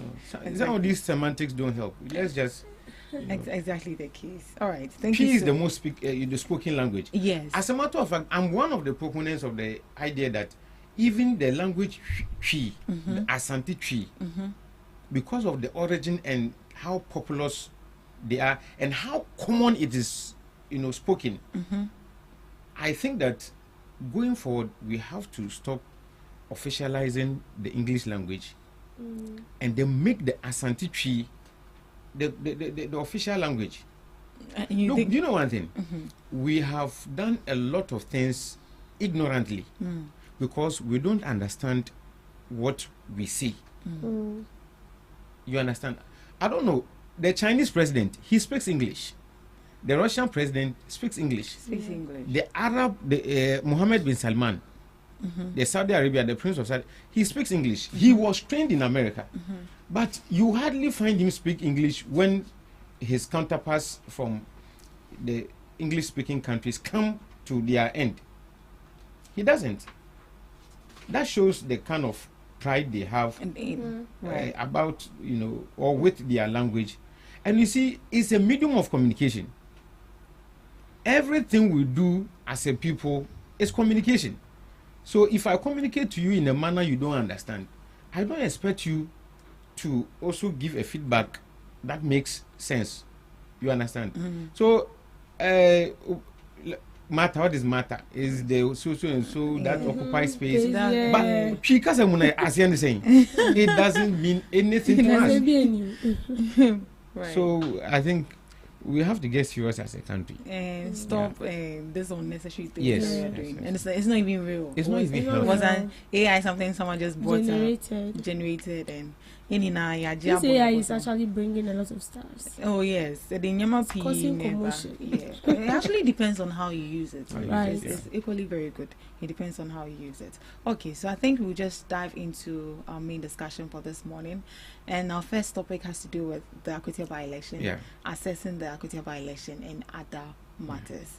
You know, the whole by-election came as a result of the death of the then member of parliament for Ernest Kumi, and they had to, you know, go for a primaries to find out who gets to lead, and they came up with Esumedu and Bediako. Is it Bediako? Bernard Bediako. Yeah, Bernard Bediako. Bernard Bediako for the NDC and Esumedu for the NPP. And yesterday we saw the victory. We saw the results, and it happens that the NDC, Bernard Bediako, who also happens to be a lawyer, took that. As he coming from your party, how do you feel about that? First of all, where's my brother? Oh, I was waiting for him so that we will start. Will he be coming? Well, he hasn't confirmed if he won't be coming, but I'm rest assured. I wanted him here. You wanted to cook him. He was posting a whole lot of things, and he dreamt. Oh, so you saw the Akwatia was blue. This man, you really came ready for him. Yes. But it happens he's not yet here, but he'll be here shortly. At the appropriate time, I'll find him. Yes. Or maybe he's disappointed, so he's in bed. He's still thinking about it. But I'm hopeful he'll join us shortly. Yeah, you see, Akwatia by-elections. Okay. First of all, it reflects the results, the outcome reflects the position the NDC had after the 2024 elections. That very result emanating from that point was flawed. They rigged the elections to the tune of about 2,000 votes. And truly, the by-elections confirmed the NDC's position that the original, the election, the main election, was rigged in favor of the MPP. Now, you see, a whole lot of issues have happened from the day the Electoral Commission announced a by-election in that constituency.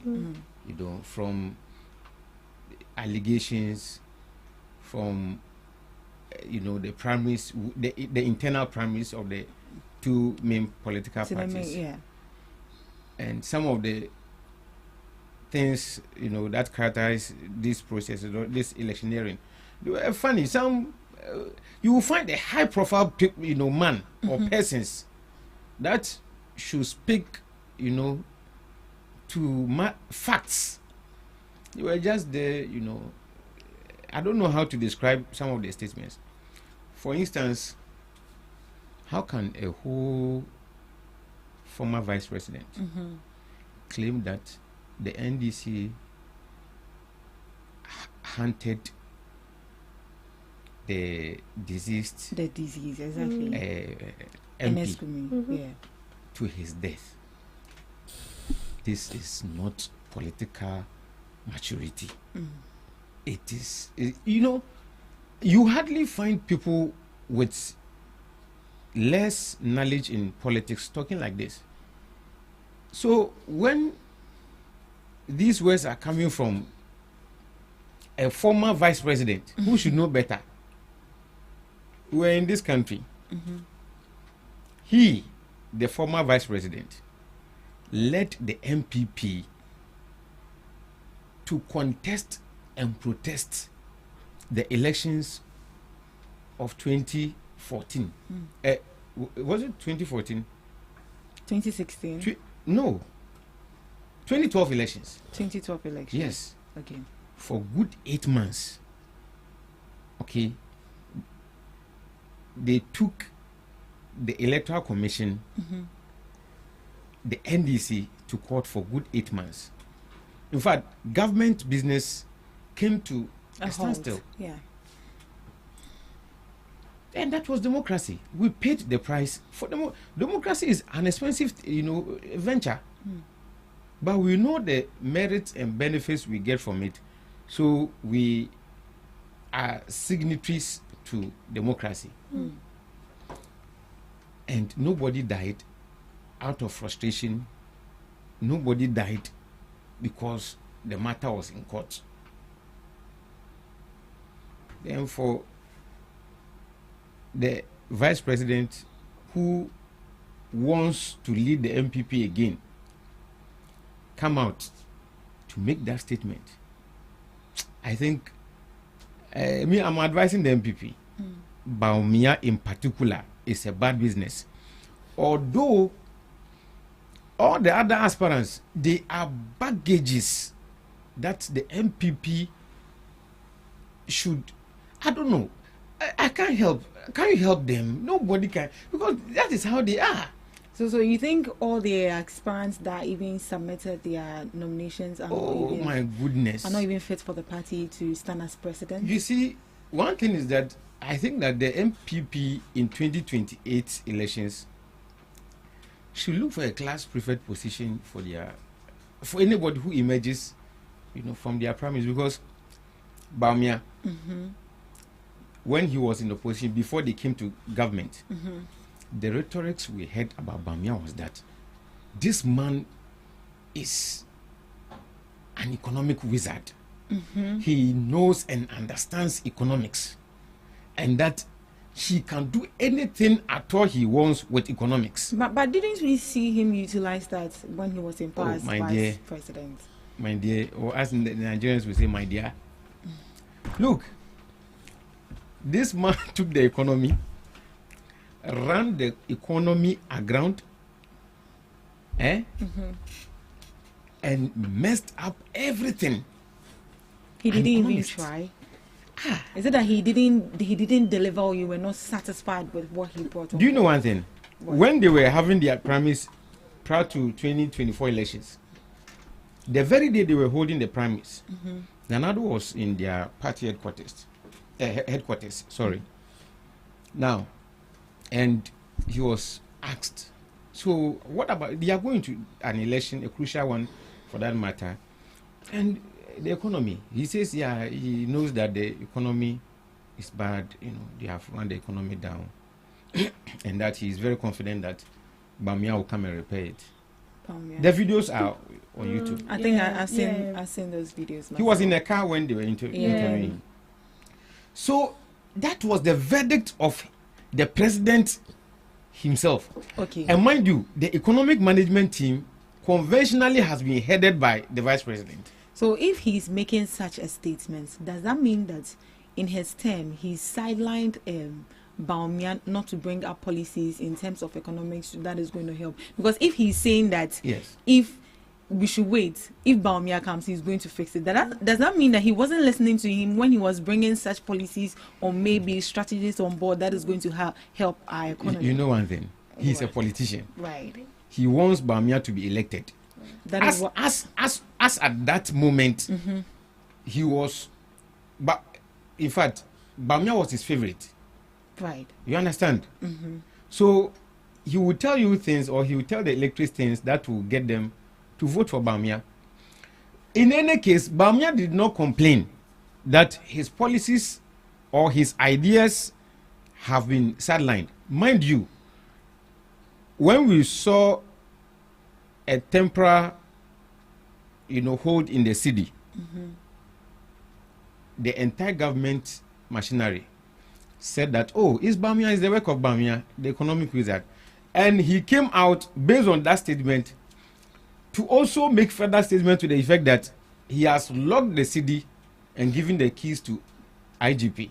Okay, so do you also remember the statements he made with regards to the e-levy, that he wasn't even a part of it, that he wasn't even aware of it? What does that tell you? It tells you a lot about that man. This is the same man who was hailing the passage of the e-levy bill when the NDC were in court. In fact, we will come to this matter, with this, the sacked Chief Justice. I think it's one of the topics. Yes, please, it is. The issue was in Parliament. Parliament was deliberating on it. The executive, that is Nana Addo and Bawumia, and their ministers, wanted to issue a directive for that e-levy to take effect. Anyhow, they wanted to do that. When the NDC went to court, the sacked Chief Justice managed to make nonsense of the NDC's request to keep the executive, mute on the bill. And she didn't mind us. She didn't mind the entire country. She didn't mind the then minority, the NDC. She went ahead and granted that when they enforce the bill later on, if court pronounces or parliament is done, they will effect a whole lot of things under her. But is it too late to pick up that case right now? Oh, honestly speaking, now she's gone. So. But I think a new judge can sit in for that issue, and if that happens, as we speak today, the e-levy is not even effective. Yeah, it's not even effective. So exactly. We can't waste, our time. And even if someone pursue that case, I think they win, they will have to refund all the e-levies we paid. Yes. Yeah. So I think makes sense. But you see, sometimes our laws don't take retrospective effect. Right. Okay. So there's nothing we can do about it. Okay. But you see. But they went and celebrated the e-levy with a cake. With a cake, we saw that. So we can't take Bawumia serious. That's why I'm saying that Bawumia is a bad business for the MPP. Now you take Kennedy Japan. Kennedy Japan. Let me mention the name properly. Let me be honest and sincere with you. I like people who are straightforward. Yeah. Politicians who are straightforward, who know that. Unless maybe they are being lied to or they are being misled. But when they know the right thing, they hit the nail right on the head. He comes, up as somebody with that characteristics. But for a whole MP, a member of parliament in the chamber of parliament, enacting laws for citizens to call for the annihilation of a group of people, that the Votarians in Ashanti region should be attacked. So you know that Ghana is a one state. You can't balkanize a section of the Ghanaians and rule them. And now this man is calling for one group to rise up against the other. Then this is the person. Kennedy Japan, this is the person. He can't be president. Ghanaians don't like a divisive person. Nanado tried as much as he can to hide his. Anyway, he was exposed. But this man made a complete, careless statement that one group should rise up against the other. Which is Kennedy Japan. Kennedy Japan. And Brian Achampong, my goodness, as a mere minister, he was amassing state, properties. He wanted to purchase a whole state, hotel. Imagine he's in the seat where he can do anything he likes. By the time he's done in his 4-year term, everything Ghana is privatized. We cannot have such a person as a president. Okay. Who else? We have Edu Chum. As for Edu Chum, he's not in the race. He knows it. Why are you saying Ask he's not in the race? MPP, person. That man is not in the race. According to what I've heard, even though it's positive that he has good advice for people. Yeah, he talks so well. Yes, but he doesn't have solution. He doesn't have solution. Yes. This is a statement by the MPP. I heard this from them. So they are bad business. You see, come back to the Equatorial election. The Equatorial election, thank you. And some people are claiming that, because the MPP, ceded the Tamale Central, seat to the NDC. They were expecting the NDC to do to do the same. But you see, the dynamics are different. Right. Okay. This is the case where the Tamale Central seat is a traditional seat for the NDC. For the NDC. But Akwetia is a swing constituency. Sometimes they lean towards the NDC, sometimes they lean towards the MPP. So it's a fair ground. Okay. And then again, that very seat, NDC was very confident that we won the seat. Well, why were you so confident? Was it because your party we was already in power? We had the results. Was it based on what Musa Dankwa? No. Do you know? Are you aware that NDC is one political party? We don't work with polls. That there's a polls. There are polls that determine the NDC is winning or losing. So what do you work with? We work with facts on the ground. Which are? Do you know one thing? Before I even start my conversation about this, I want to you salute. not started. Yes, I forgot to salute. I forgot to salute His Excellency, the finest president, John Dramani Mahama. The man has given the NDC and the people of Ghana good leadership. He is the reason why the NDC is informed now. There are varying interests in the party. But this man has been able to maintain his stead in the party, ensure that he doesn't overlap, ensure that there is unity, absolute unity in the party. And I want to salute again our general, Asiedin Ketia. That man is also a fantastic person. In fact, this very by-elections has taught me a lot about the NDC. Right. Okay, that there's always the unity. There's always like the unity of purpose. Okay, we have a goal. We have to achieve it, regardless of our interest. Okay. And there's leadership in the party, courtesy His Excellency John Dramani Mahama, General, Asiedin Ketia, and the entire rank and file of the party. And you see, the reason why all the praises goes back to His Excellency John, because he's the leader of the party as at now. So in the MPP, Bamia went there. It didn't click. I learned all the aspirants, the MPP aspirants were there. Yeah. It will not work. Because, first of all, the seat was won by the NDC in the previous election. And are you aware that that very MP, the one who passed? Yeah, NSKM. My condolences to the family.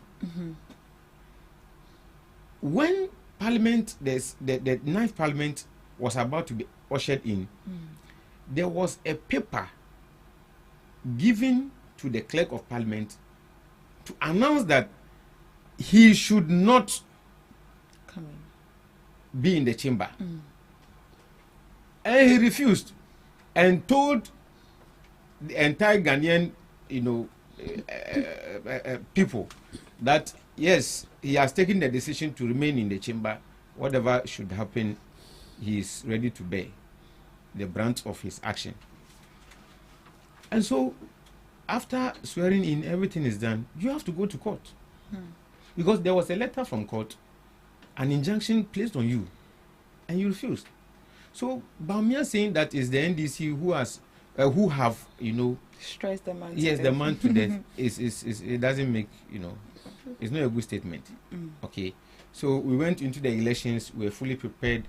All the big whips of the party, the people who are important or who are given the mandate to, lead the party in that cause, they did it so nicely. The youth wing, I salute them. I pray that they learn from the current leadership, so that going forward, one day definitely they will have to retire. And so they will be able to be, a better, replacement. Replacement. So we went in the election prepared. we ensured that we manned the polls properly. Only that there were some hitches here and there. But it's though I won't say it's usual with elections because it's not proper. It's not proper. But we went and then we were able to win. The messages we carried was also profound. What were the messages? The message was simple. Look, the people of Akwetia deserve good representation in Parliament. Right. That is one. You have a lawyer, putting up his, you put your best feet out. Secondly, the people of Akwetia know his commitment already. As an ordinary citizen of Akwetia, he has done a whole lot. He has helped the schools. He has helped produce, a chunk of projects within the constituency. So they know that giving the nod, he will do more. He will do more. The MPP's candidate said that, well, Akwetia is a mining community, and so you should be giving the nod. It's not about law. My sister, if it's not about that law, was what he said. Yes, that is not about law. It's about mining. It's about mining. So you see, and I was asking my brother. I wish he was here. I asked him, look, a miner is saying that mining is not about law. Are you sure he's doing legal mining? He says yes, it's legal mining. I said no. The man is saying that Akwetia's business is mining and not law. And law. So, and in Parliament you make laws. You don't go to Parliament to mine. Yeah. So the people needed a lawyer to represent them. And they resonated with the message. Okay. All right. Miss Debbie, looking at these two personalities, a lawyer and a miner, do you think their personality played a big role in terms of the people voting for deciding on who to choose and who not to go for? A lawyer and a lawyer and a miner. Because I've seen some subsequent videos from some of the residents saying that Utuma lawyer now was some quarter or some also say that do who are some 7 o'clock and Najukra and no patutu or beba anyway on don't bet now. Do you think the personalities of these people actually count? Yeah, it does. Okay. It does. It's not only about you going there to maybe preach about your policies and your initiatives or what you are bringing on board. These people actually take a look at your personality.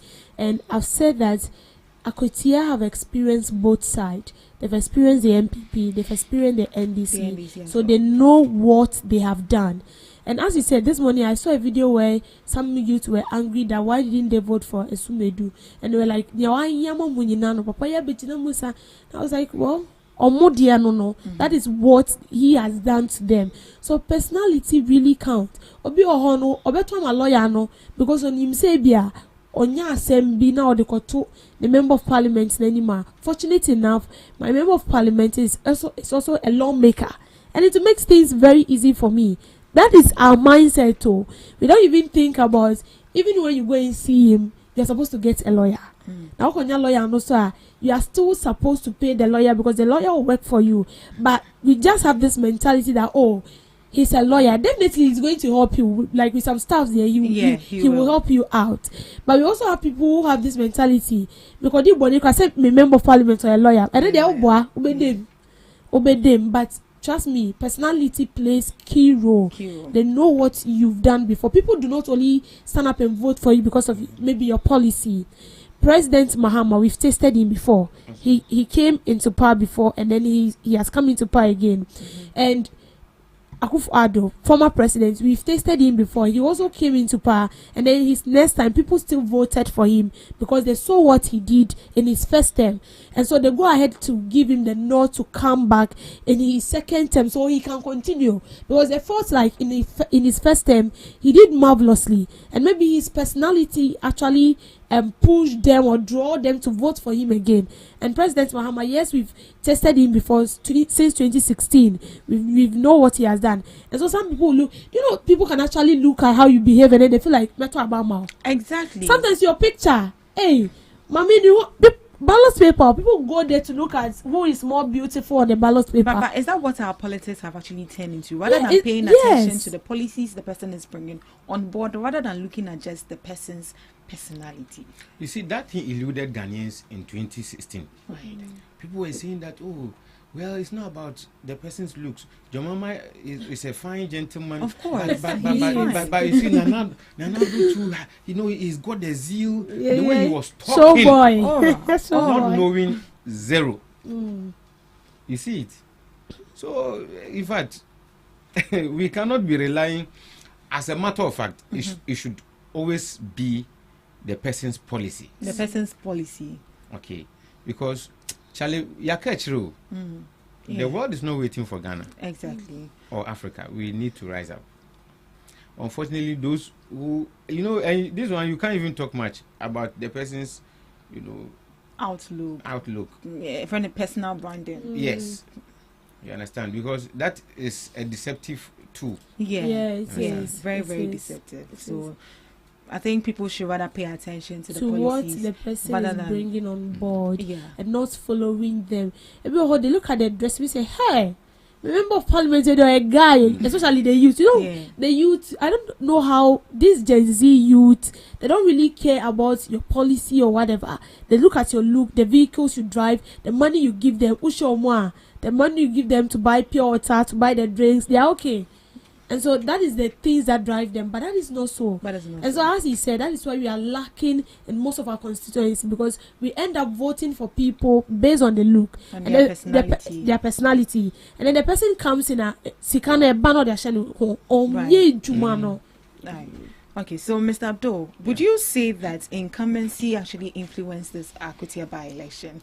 Is it that your party is already in power, that is why you had a victory, or because of the policies, people were actually looking at the policies you were bringing on board? Yeah, you see, the issue is that whether you like it or not, some people will have that intuition that, okay, this candidate has, a government in place, or belongs to a party that is in power.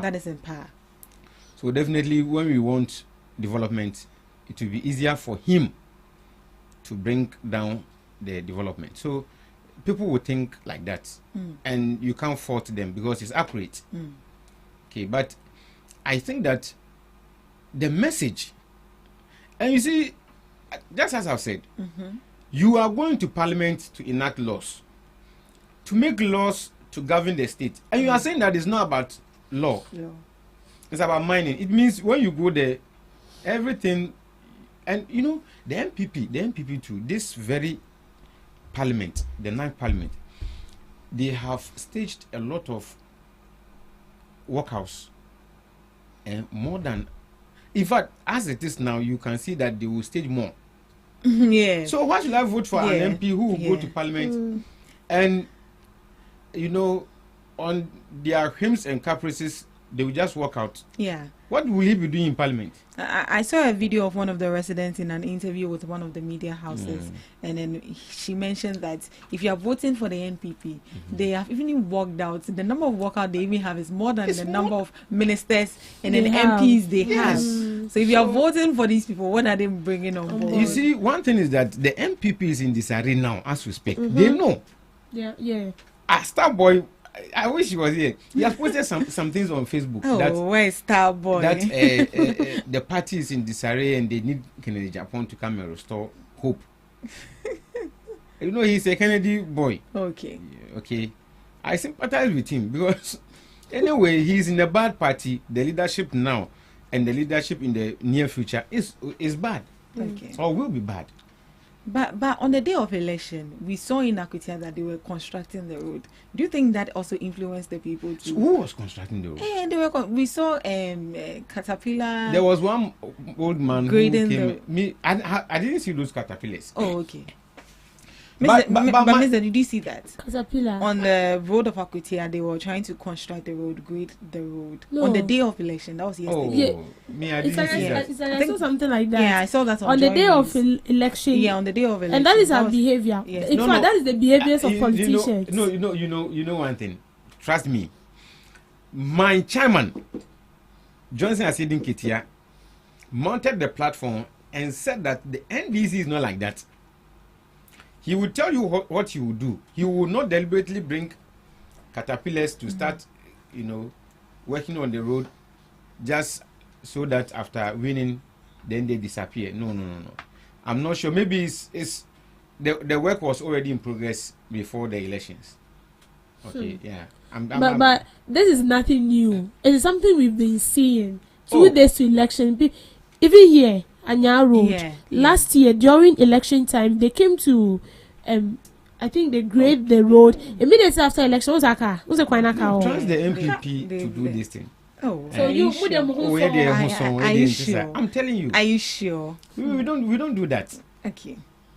You know. All right. So coming on to the voter turnout. Yeah. So reports show that low voter turnout at many polling stations actually experience low voter turnout. So for example, only 130 out of 449 registered voters voted at one center. Now, why do you think so many people stayed at home despite the kind of like engagements both parties did to engage these people to come out and then come and vote for them? Yeah, I think that both political parties must sit or go to the drawing board again. Why gradually there seems to be disenchantment within the voter population. It's a serious thing. You see, my dear, the politicians in Ghana must be very, very careful. As a matter of fact, the politicians in Africa, because omoya ne kodu baby, na you know, you lose hope in this current democracy we are, practicing, or we are experimenting now. Right. The next thing is chaos. Next thing is chaos. Because out of 400, about 400, okay. Yeah. Then only about 100, 30, 130. 130. Turn out to vote. It means you have a backlog of almost more than 200 voters who decided not to come to vote. Yeah, but why is the case? Serious. Why is that the case? Do you know one thing? It might also be that very polling station is MPP dominated. Okay? Okay. But they think that, we cry over to a man cry. Okay, that might also be a factor. But if my suspicion is right, we have to sit up. You have to sit because up. The people will rise up against the political class and it may turn very violent. We have to be very, very careful. So what do you think these parties can do as a people to make sure that people turn out to vote? We should sit up as politicians, deliver on our promises. I don't know why the white man thinks that when he develops the people, he's safe. His personal security is safe. But the black man thinks that no, when you develop your home, you will be safe.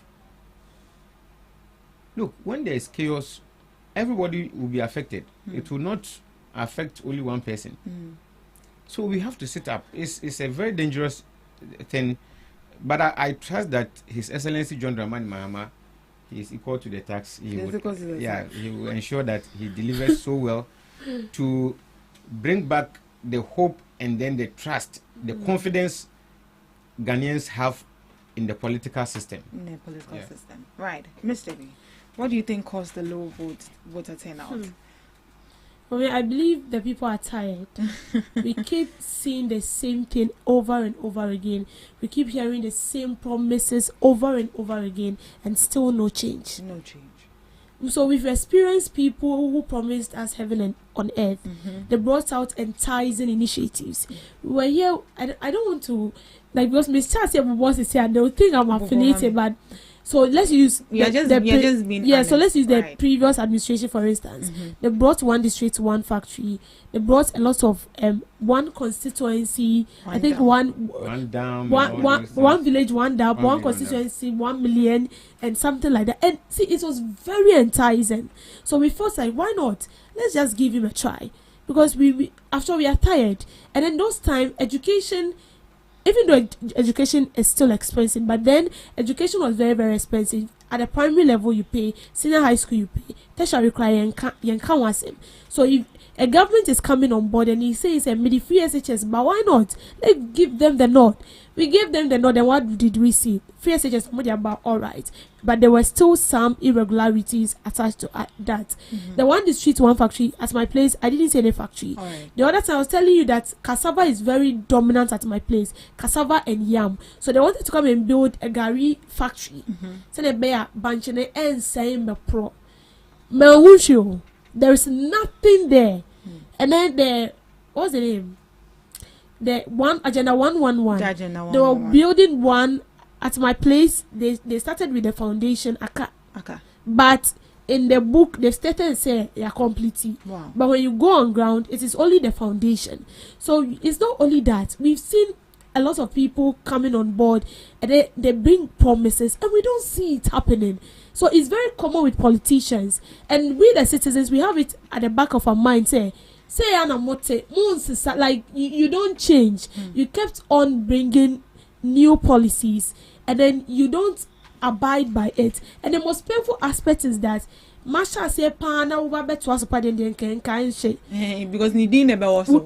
get it, right. So you won't do it, and then you allocate fund for a new project. Abroad, that money can be used to complete this one for the benefits of the people. Because at the end of the day, it's it is at the expense of the taxpayer. That's fine. The taxpayer's money. And I'm so imagine, that is why I don't know, politicians, when they are bringing policies on board, they tend to bring a lot of things. Why don't you just sit down, say 3 crowd, would they bring out 3, and then you know that with this 3, by the 4 year you leave office, you will do it and do it well. You don't bring in like 20 initiatives, 30 because the people of Akutia were complaining that they don't even had a single tarred road in their constituency. You see, and it's bad. And with that, the people are already tired because they kept voting. Every 4 years we vote. Every 4 years we vote, and then the same thing. And you know what is funny? These politicians keep repeating the same thing because I don't know. So I'm beginning to believe that intentionally they don't do our road wall. Intentionally they don't build enough infrastructures. Intentionally they don't equip our hospitals so that anytime they come on board, you they listen to them. School diner and Messi after every 4 years. Listen to them. They keep on mentioning the same thing. So we have this kind of notion that intentionally you don't do it well.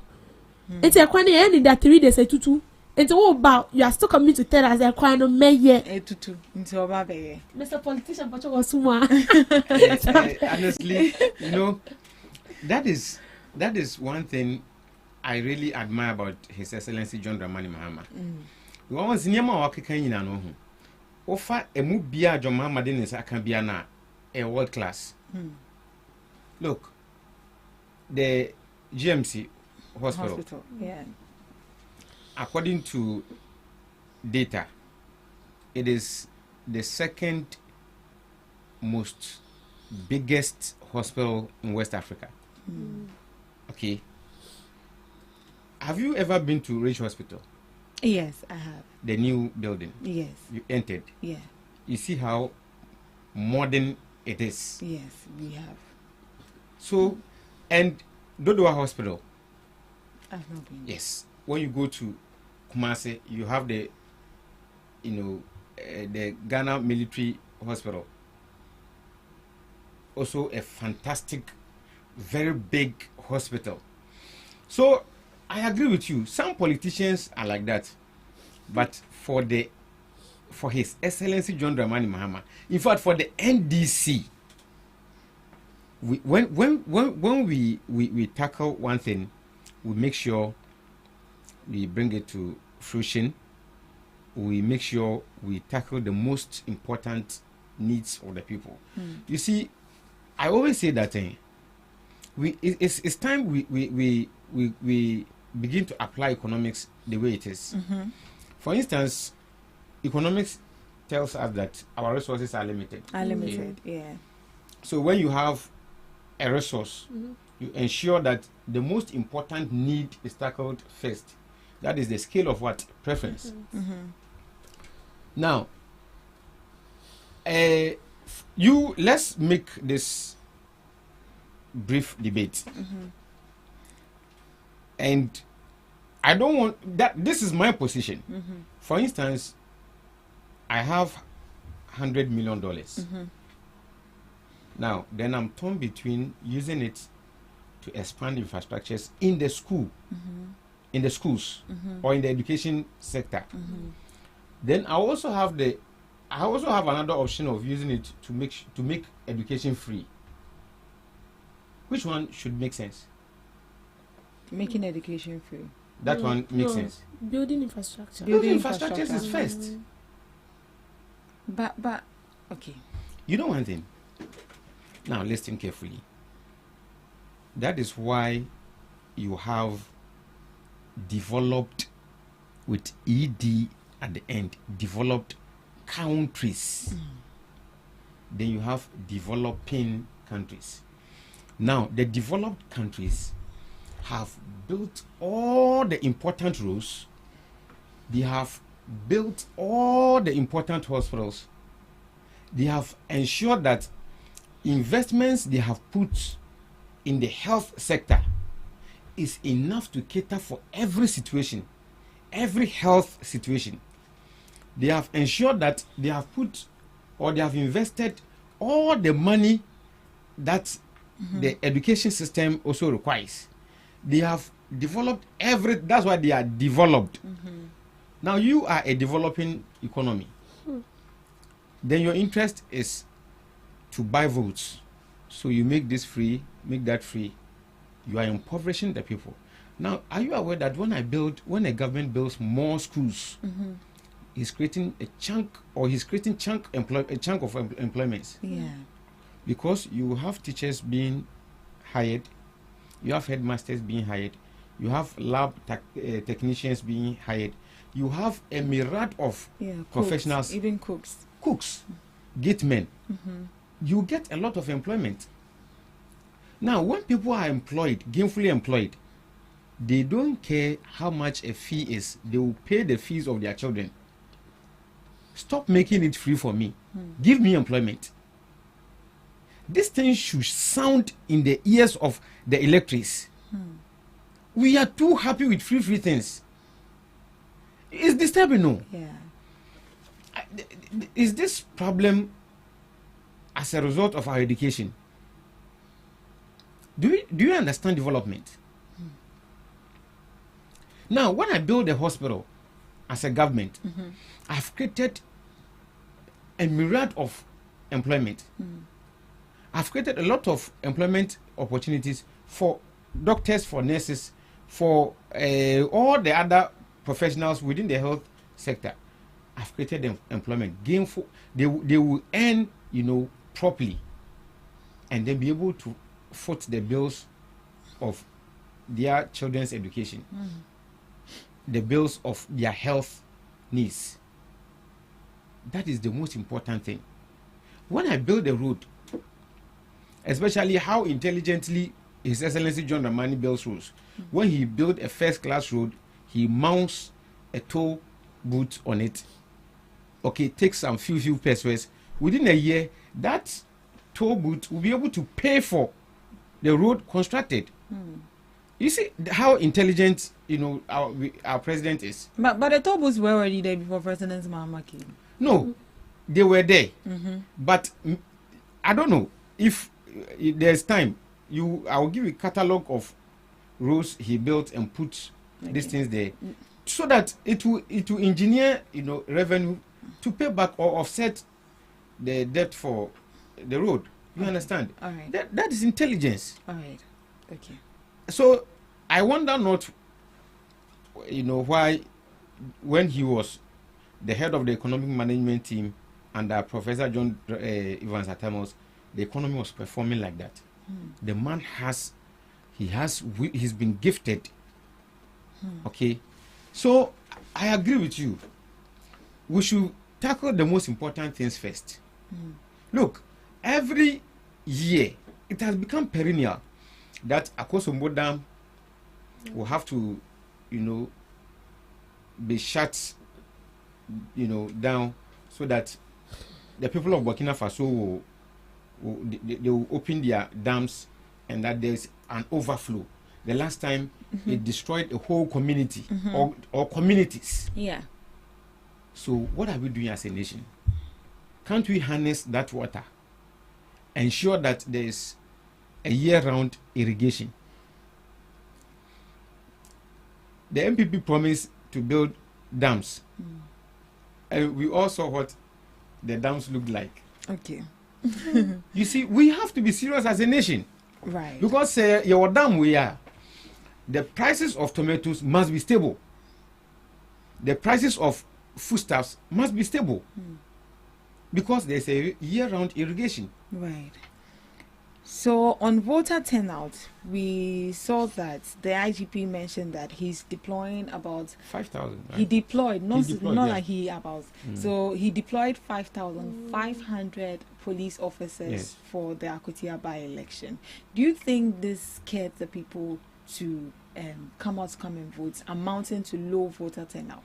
Oh, this thing couldn't have happened now, because police is your friend. Yeah, the police is your friend. So, and you see, some years ago, when you see, I don't want to err on this, but when you take the by-elections of Iowa West in perspective, you realize that apart from our usual police or security unit, you had people who were masked and were in some other different regalias, wielding sophisticated ammunitions. They beat people up, even to the extent that they assaulted physically a member of parliament. So that environment should scare you. But this was different. Akotia by-elections was different. When you saw police, you became confident that, okay, your security is in good hands. So the number of police deployed will not be basis for people to say, they were scared, and for that matter, they didn't turn out to vote. No, but the people are just tired. Yeah, but obviously, if you're not going to do anything bad, why should you be scared? So I think nobody should even make that claim. It doesn't hold water. Oh, but we heard from the residents themselves. It's not like it's because they have bad motives. That's the number of police officers. You have lost an election, a crucial one for that matter. Definitely, you would like to find blame. Okay, you understand? So in terms of security, as compared to what we experienced at the Aplikuma North V1 election, in terms of security, we saw some chaos and some things that amounted. Do you think the security personnel handled this issue? Oh, they did for them not to escalate. Yes, they did professional work. Right. In fact, the reason why Akotia was different and it was so peaceful, Awa Kumsin didn't go there. Hey, yeah, she didn't go there. You understand? But we saw NDC chairman. No, but we saw NDC chairman. Is it Azanta or Azoka? Is it the vice? Yeah, we saw him provoke the third child vice. Is it Muniri? Yeah, he's also called Muniri. Yeah. We saw him provoking him first in the video, to the extent of him insulting him that your mother, and all of that. That wasn't fine. So your people are also there. No, your people are also causing violence. As for that scene, I don't want to interfere because they know themselves. They are. But looking at what politics amounted between them, it doesn't look like it was a friendly something that was going on. Oh, trust me, it was. To the extent that the police officer even wanted to intervene, one of the guys pushed the police officer away. Hey, just our percent. I didn't see this I don't really know them, but then I saw that one was actually being friendly to the other, and I don't know whether it was the NDC or the MPP man. It was the furious. NPP man who was trying to be friendly, but the NDC man was very furious and then hitting him. Yeah, so you he actually hit him. Oh yeah, he did. He hit him in the face. I haven't seen this video. So and he equally made some more chances with regards to Afenyomakin. If they want this one by-election to go on. If it doesn't take time, there'll be another by-election. You get probably maybe are from your people. Him to resign or something. But anyway, if it's not about by-election, it means you're actually thinking of his grave. You get it? Oh, no, I'm not sure. So these are from your people. Oh, you see, when he says that maybe in a contest, he didn't mean that anything bad will happen to Afenyomakin. Only that maybe they maybe for instance, when Afenyomakin is reported to the Speaker of Parliament for, excuse my language, some misbehavior in Akwetia, maybe the Speaker of Parliament can sanction Afenyomakin, and that could lead. No, that could lead for them to have a by-election. Yes. Oh, come on! I don't think that it should go to that extent. Yeah. But looking at security and then violence that amounted at the Akwetia, do you think the police officers? Yeah, I think they were able to tame the violence, how violent it could have been. I think we didn't see that. It's nice. They did a yeoman's job. The police must be patted on the back. They did well. So you were satisfied and impressed by. Oh yes. As a matter of fact, you know one thing. Anything that might have happened there did not have correlation with the votes. Okay. Yeah, or the election itself. So we thank God everything went well. Okay. Me, I said this before the elections that even if my party had lost, I was so happy seeing the unity, the togetherness within the rank and file of my party. I was so happy. Okay, so well, I was very happy when I saw that everything was calm compared to what happened at Ablekuma, where we saw some of these police officers even having to beat journalists and then beating some of the people who came out to vote and a whole lot. But when you look at seriously, yesterday I was thinking that I could tell be more chaos than Ablekuma. Looking at how these MPP and NDC they are banter against each other concerning this election and a whole lot. So I was having this kind of thing. I was like, no. But looking at what happened, the police really maintained their steez. Everything went on war. People tried to misbehave. They were arrested. Even I saw a place where the citizens were trying to misbehave, but the police maintained their composure. They didn't only went there in their numbers to intimidate people, but I saw them as they going there to actually maintain peace. And that is what I saw yesterday. They did well. They did really well. Yeah, they did really well. IGP is taking his flowers for. In then times they will beat you. Like what the civilians did by removing those posters. Yes. They could have been beaten by the police, but we didn't see anything like that. We didn't see anything like that. So far so good. We will admit that the Akwetia by-election was peaceful. Went on smoothly. It did. And your expectations were met, right? Yeah, of course. With regards to whoever you wanted. Of course. The people needed a lawyer to represent them in Parliament, not a minor. Sure. I only say that. Career titles aside, look at what these people actually bring on board. That was the language. That was the campaign message of the MPP. Oh, but is that I'm a minor, so the business here is mining, not law. But when we put these things aside, I think the MPP is actually making things difficult for themselves. You don't do comparison like this. You are going to campaign to the people. Why should you go and tell them that you don't vote for a lawyer, you vote for a minor? You don't do that. Did they really say that? Yes, I haven't seen. That is what he says. I'm actually picking from what he has said right now. These are the words of the candidate himself. Of the candidate himself? Yes. Wow. He is responsible for this statement. Leadership by example. I'm not actually saying this, but when you listen to Baumia, when he wanted to become the president. When listening to his campaign messages, trying to compare himself to President Mahama, he said you cannot vote for what? He said he's a mate or what? A driver or something of that. He was trying to make a comparison that does not really make sense. And then I feel like these people are treading in his footsteps. And Emwa, you don't make comparisons like that. You bring on board when I'm yet, let the people go back and then sit down, think about it. If you come and say that, okay, I'm a journalist, so don't vote for me. Why will you say that? You don't know my capabilities. That's fine. You haven't taken breakfast today. Oh, sorry. Don't worry. Hey, why a cuckoo cry? You go for your cocoa very soon. Yeah, so I think this is where we end the discussion on the first topic that has to do with assessing the Akute by-election and then what it brought after. We've seen the victory. The NEC took that seat, and then we are just hoping that what they promised, that they are bringing a lawyer who is going to bring bigger good policies and development to that constituency. So we are just hoping to see what he also got to bring on board. All right, so that takes us to our second discussion for today. And on our second discussion is presidents must be stripped of power to appoint Chief Justice. Do you think that should be the case?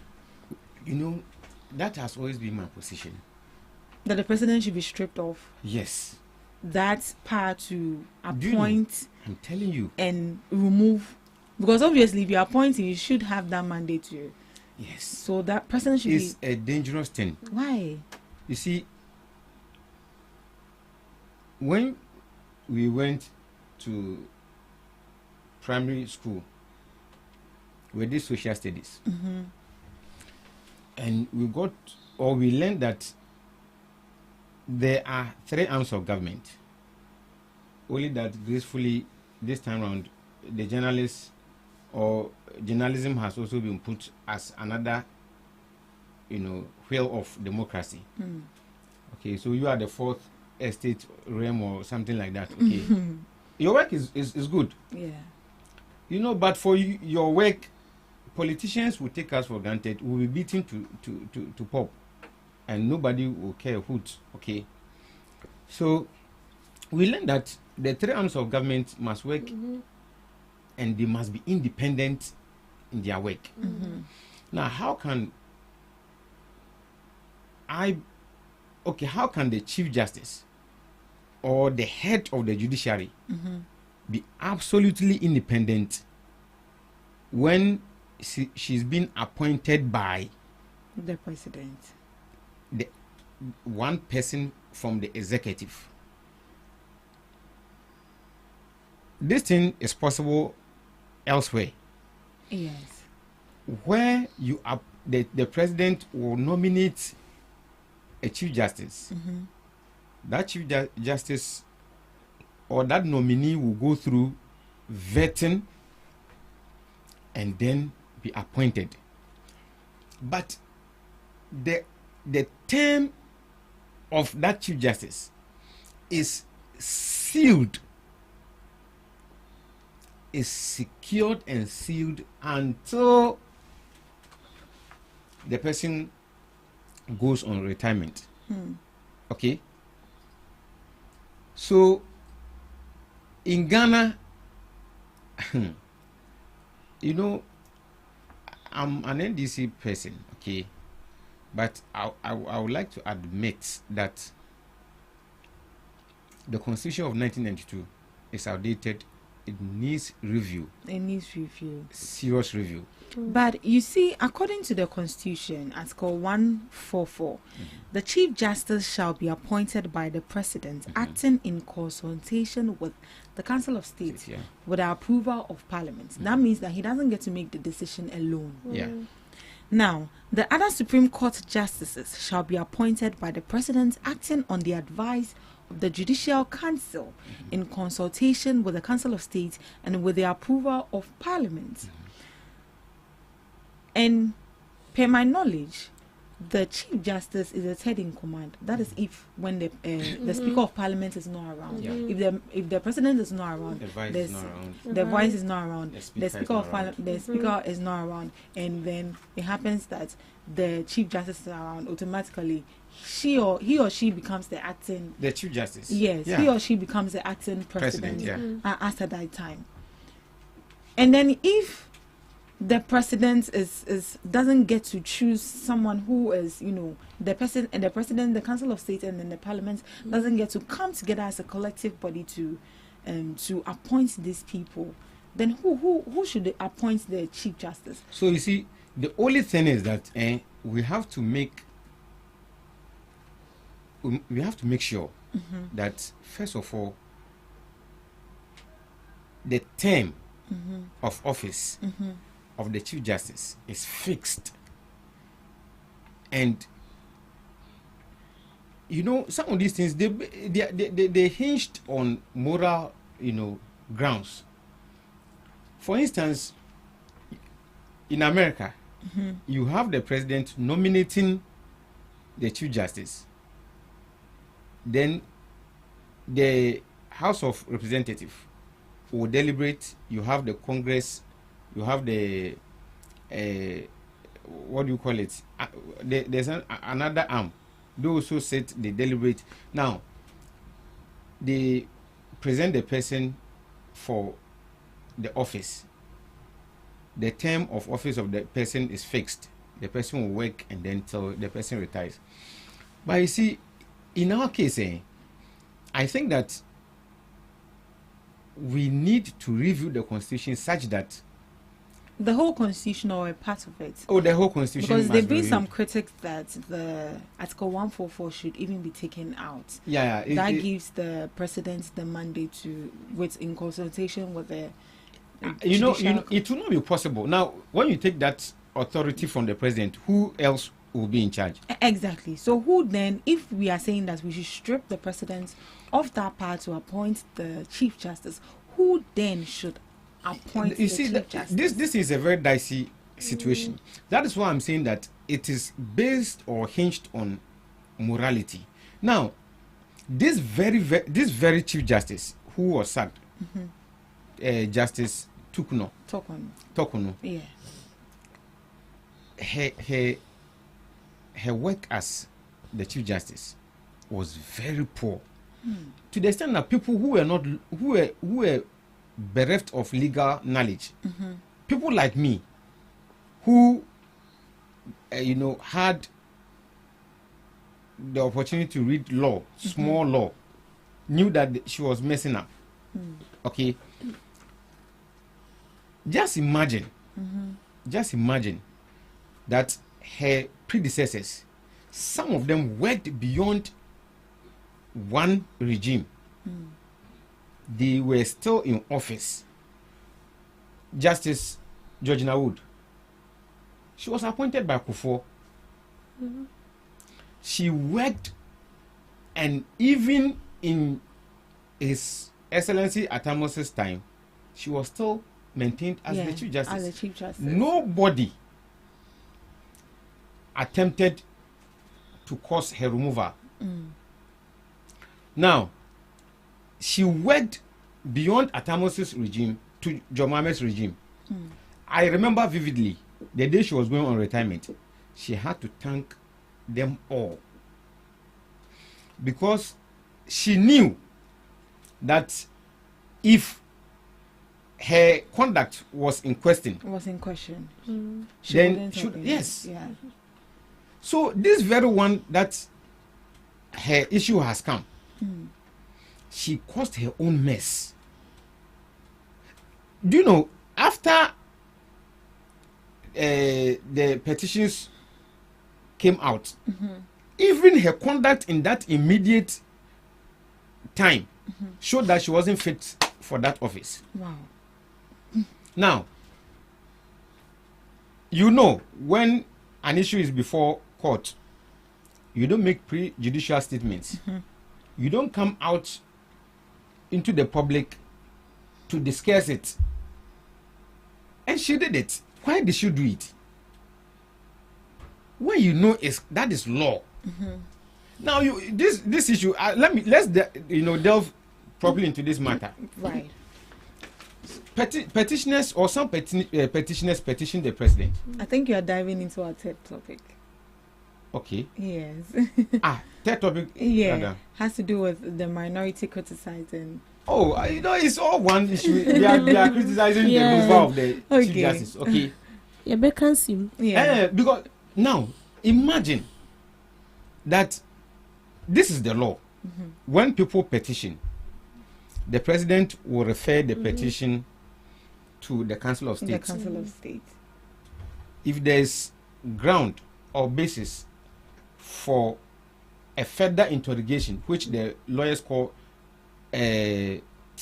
prima facie, prima facie case, then it means the Chief Justice will be served notice of the petitions against her.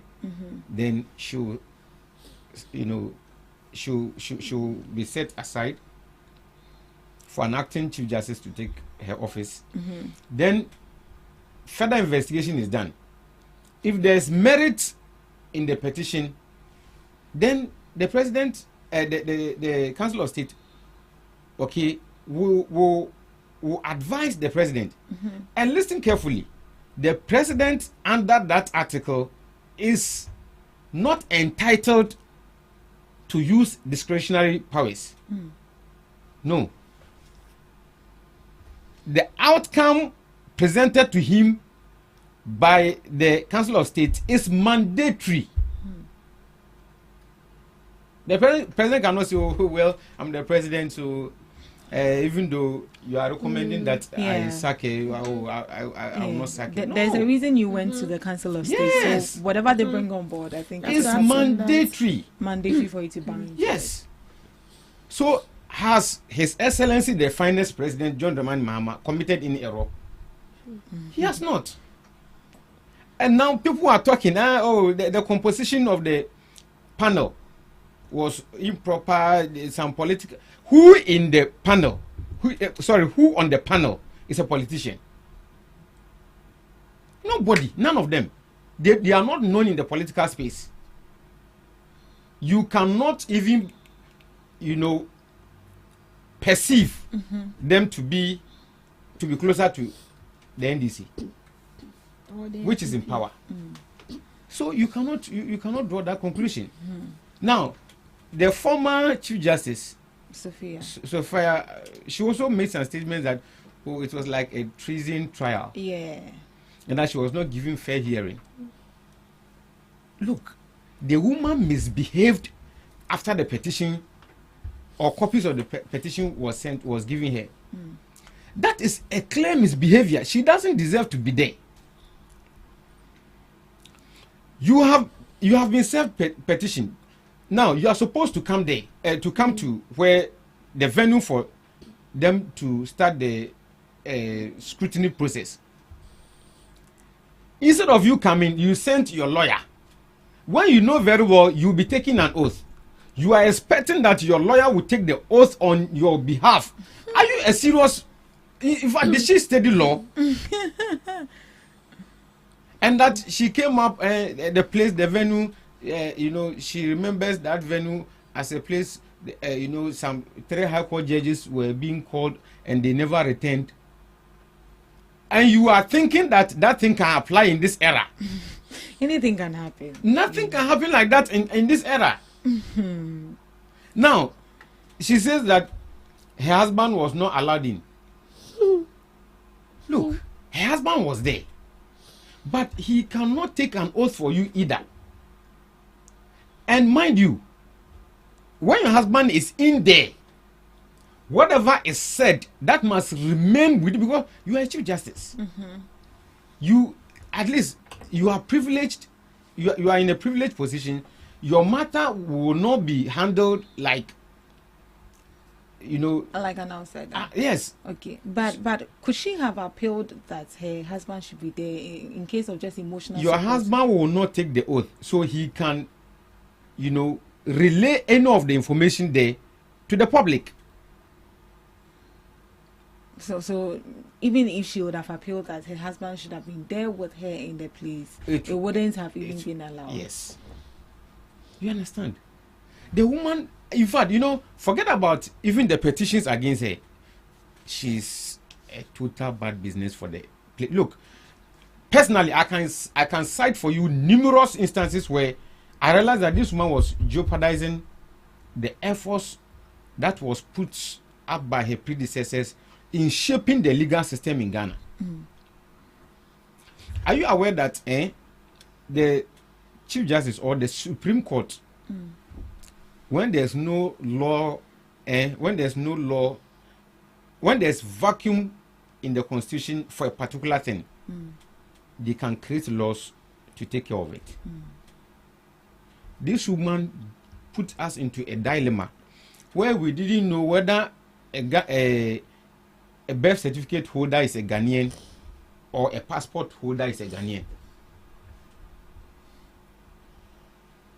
She cited example, and when you are born in this place, but you are aware that the primary document for attaining a passport is birth certificate.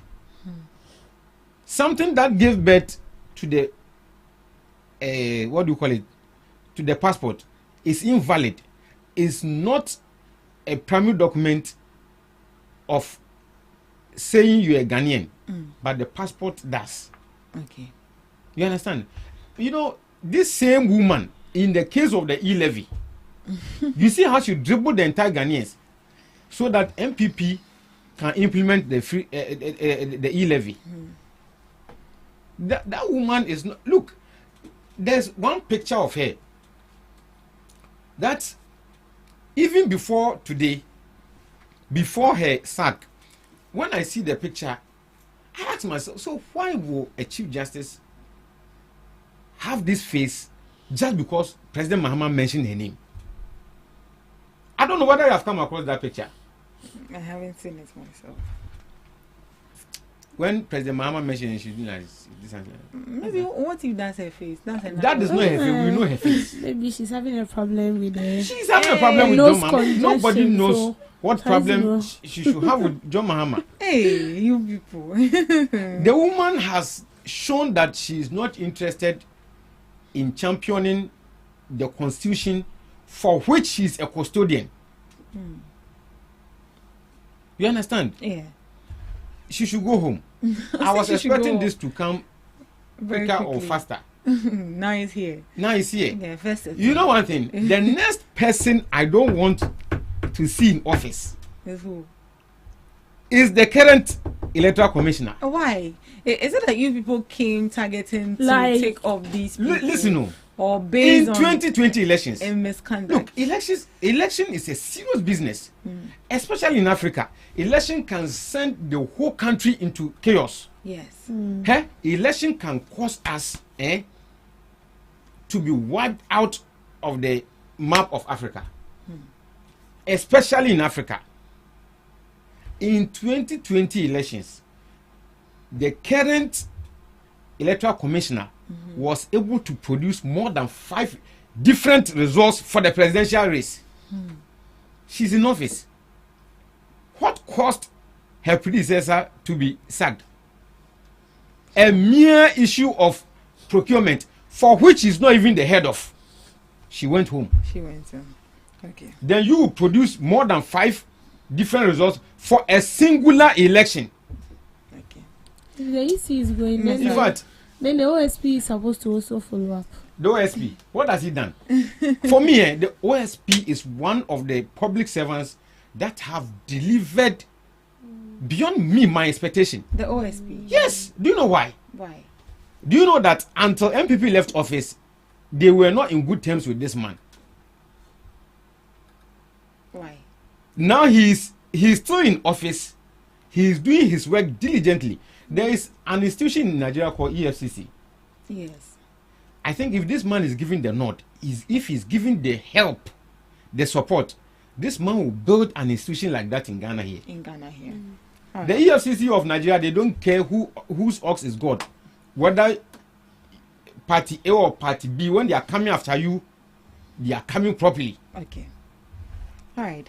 Ms. Debbie, What do you make of the comments that the president should be stripped of that authority, that power to appoint a chief justice? And if the president is stripped of that power, who then appoints the chief justice? I think with the president being stripped off, then in a way they are right, because the president is affiliated to a political party, and automatically it's that political party that is appointing you into office.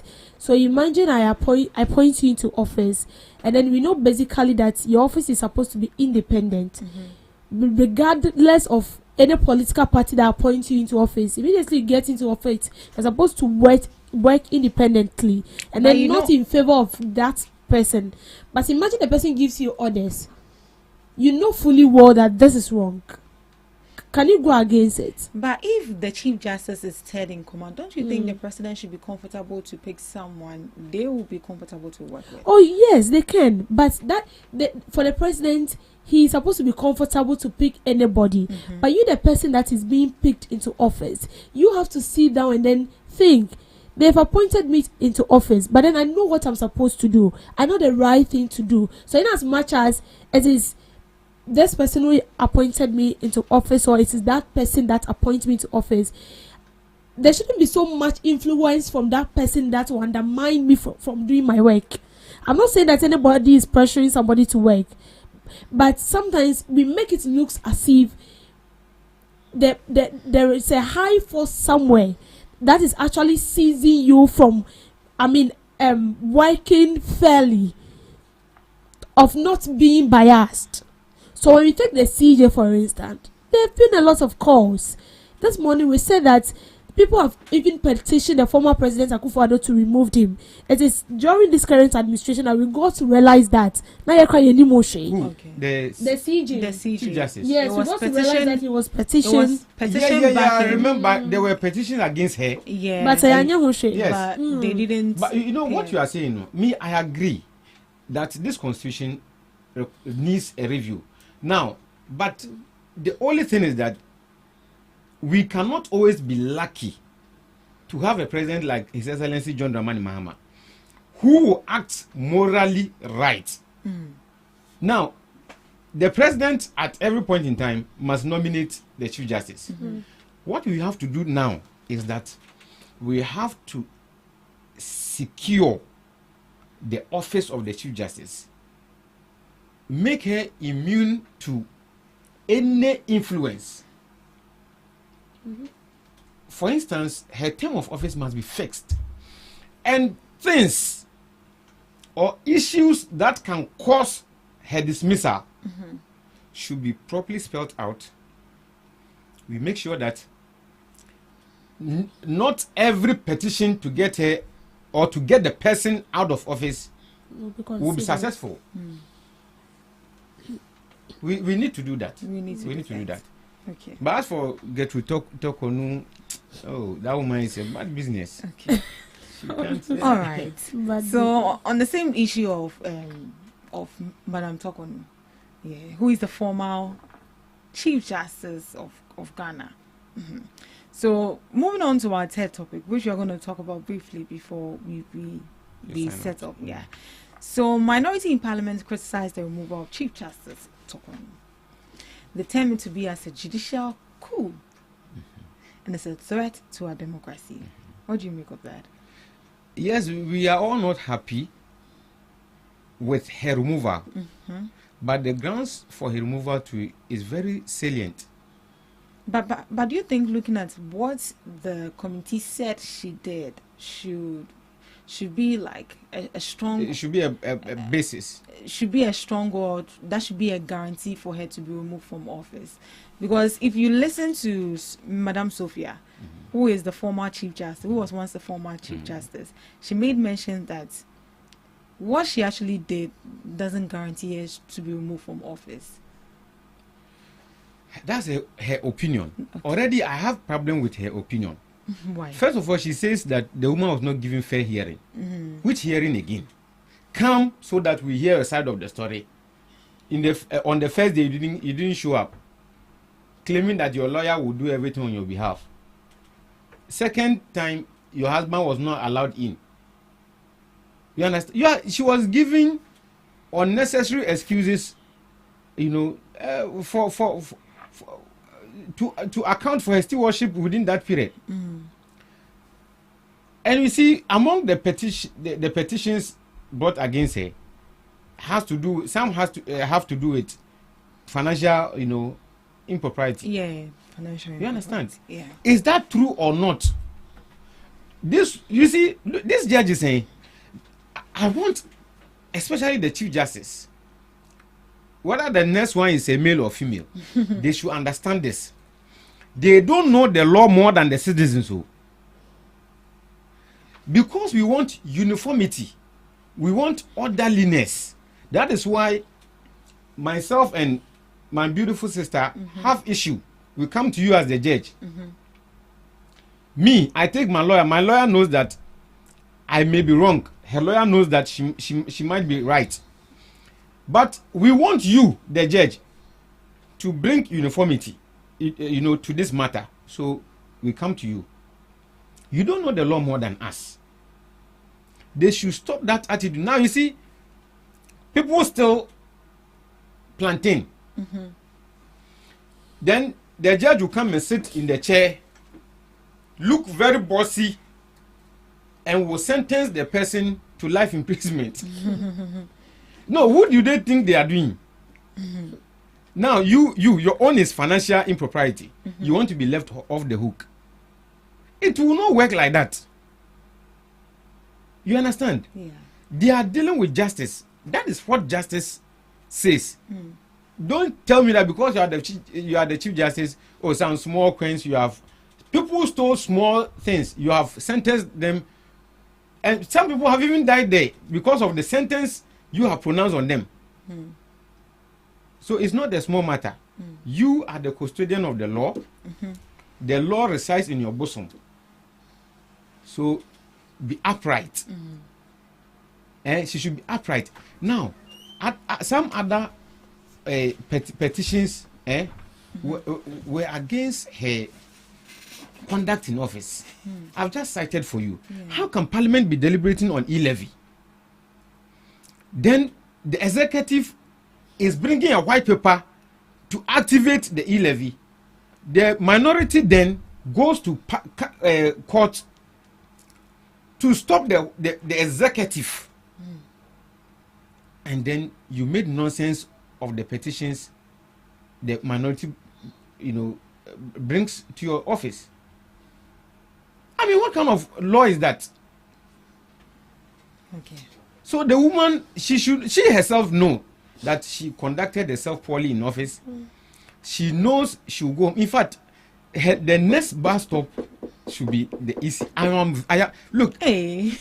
1 week from today, if I don't see any petition, I will take the duty on myself of a concerned citizen. Yes. And go and submit a petition. I don't know when she will pronounce another elections. Come back. That woman, the first result she brought out, it was less than 100% when you compute all the results. Then she was notified that, madam, you have come to pronounce Nanado as the winner, or the MPP as winners of the elections. But when you compute all the votes garnered by individual, it doesn't reach 100%. She went back. She came. Then now it was over 100%.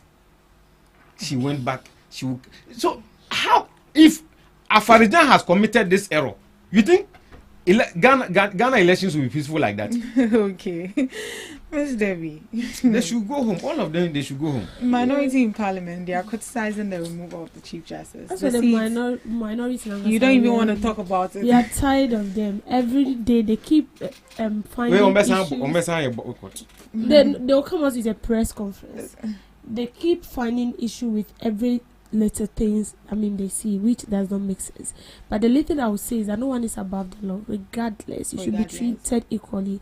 With the CJ, you see, if she had left a good life, That would have speak for her. I believe whatever you do, if someone is accusing you, you don't have to speak much. Whatever you do speaks for you. Whether it's positive, it speaks for you. Whether it's negative, it speaks for you. So what she has done is what is speaking for her now. She should just take it in good faith. I see you. The law is the law. The law is the as she law. said herself. Yeah. The law is the law. Mr. Abdul, any last words before we leave? I want to still extend my word of condolence to my brother, my boss. You know he's my boss. Pakwesi is my boss. Oh, really? Yeah.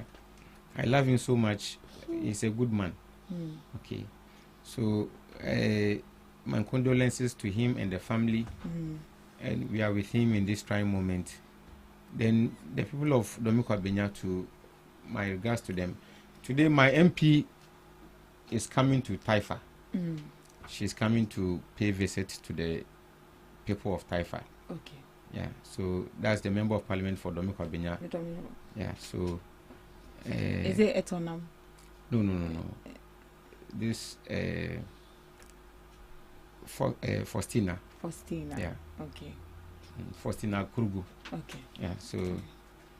And then to all listeners, you know, Ghana Talks show is a big platform. And when you listen to the word Ghana Talks, so it means whatever we say here, our people should take it in good faith. They should take it serious. Yeah, so and you guys are doing well. All right. In fact, you have done so well. I think I know you've been doing this. Yes. And so it didn't come to you as something difficult. I really enjoyed the interactions. Oh, thank you so much for the opinions of my sister too. Thank you so much for honoring our invitation as well. Ms. Debbie, any last words? Last words, yeah, okay. Yeah. All right. So I think this is where we draw the curtains for the morning show. All right. Thank you so much for doing the listening, and thank you to my knowledgeable panelists for your opinions and informed perspectives on the issue. Thank you so much. We'll see you same time again tomorrow.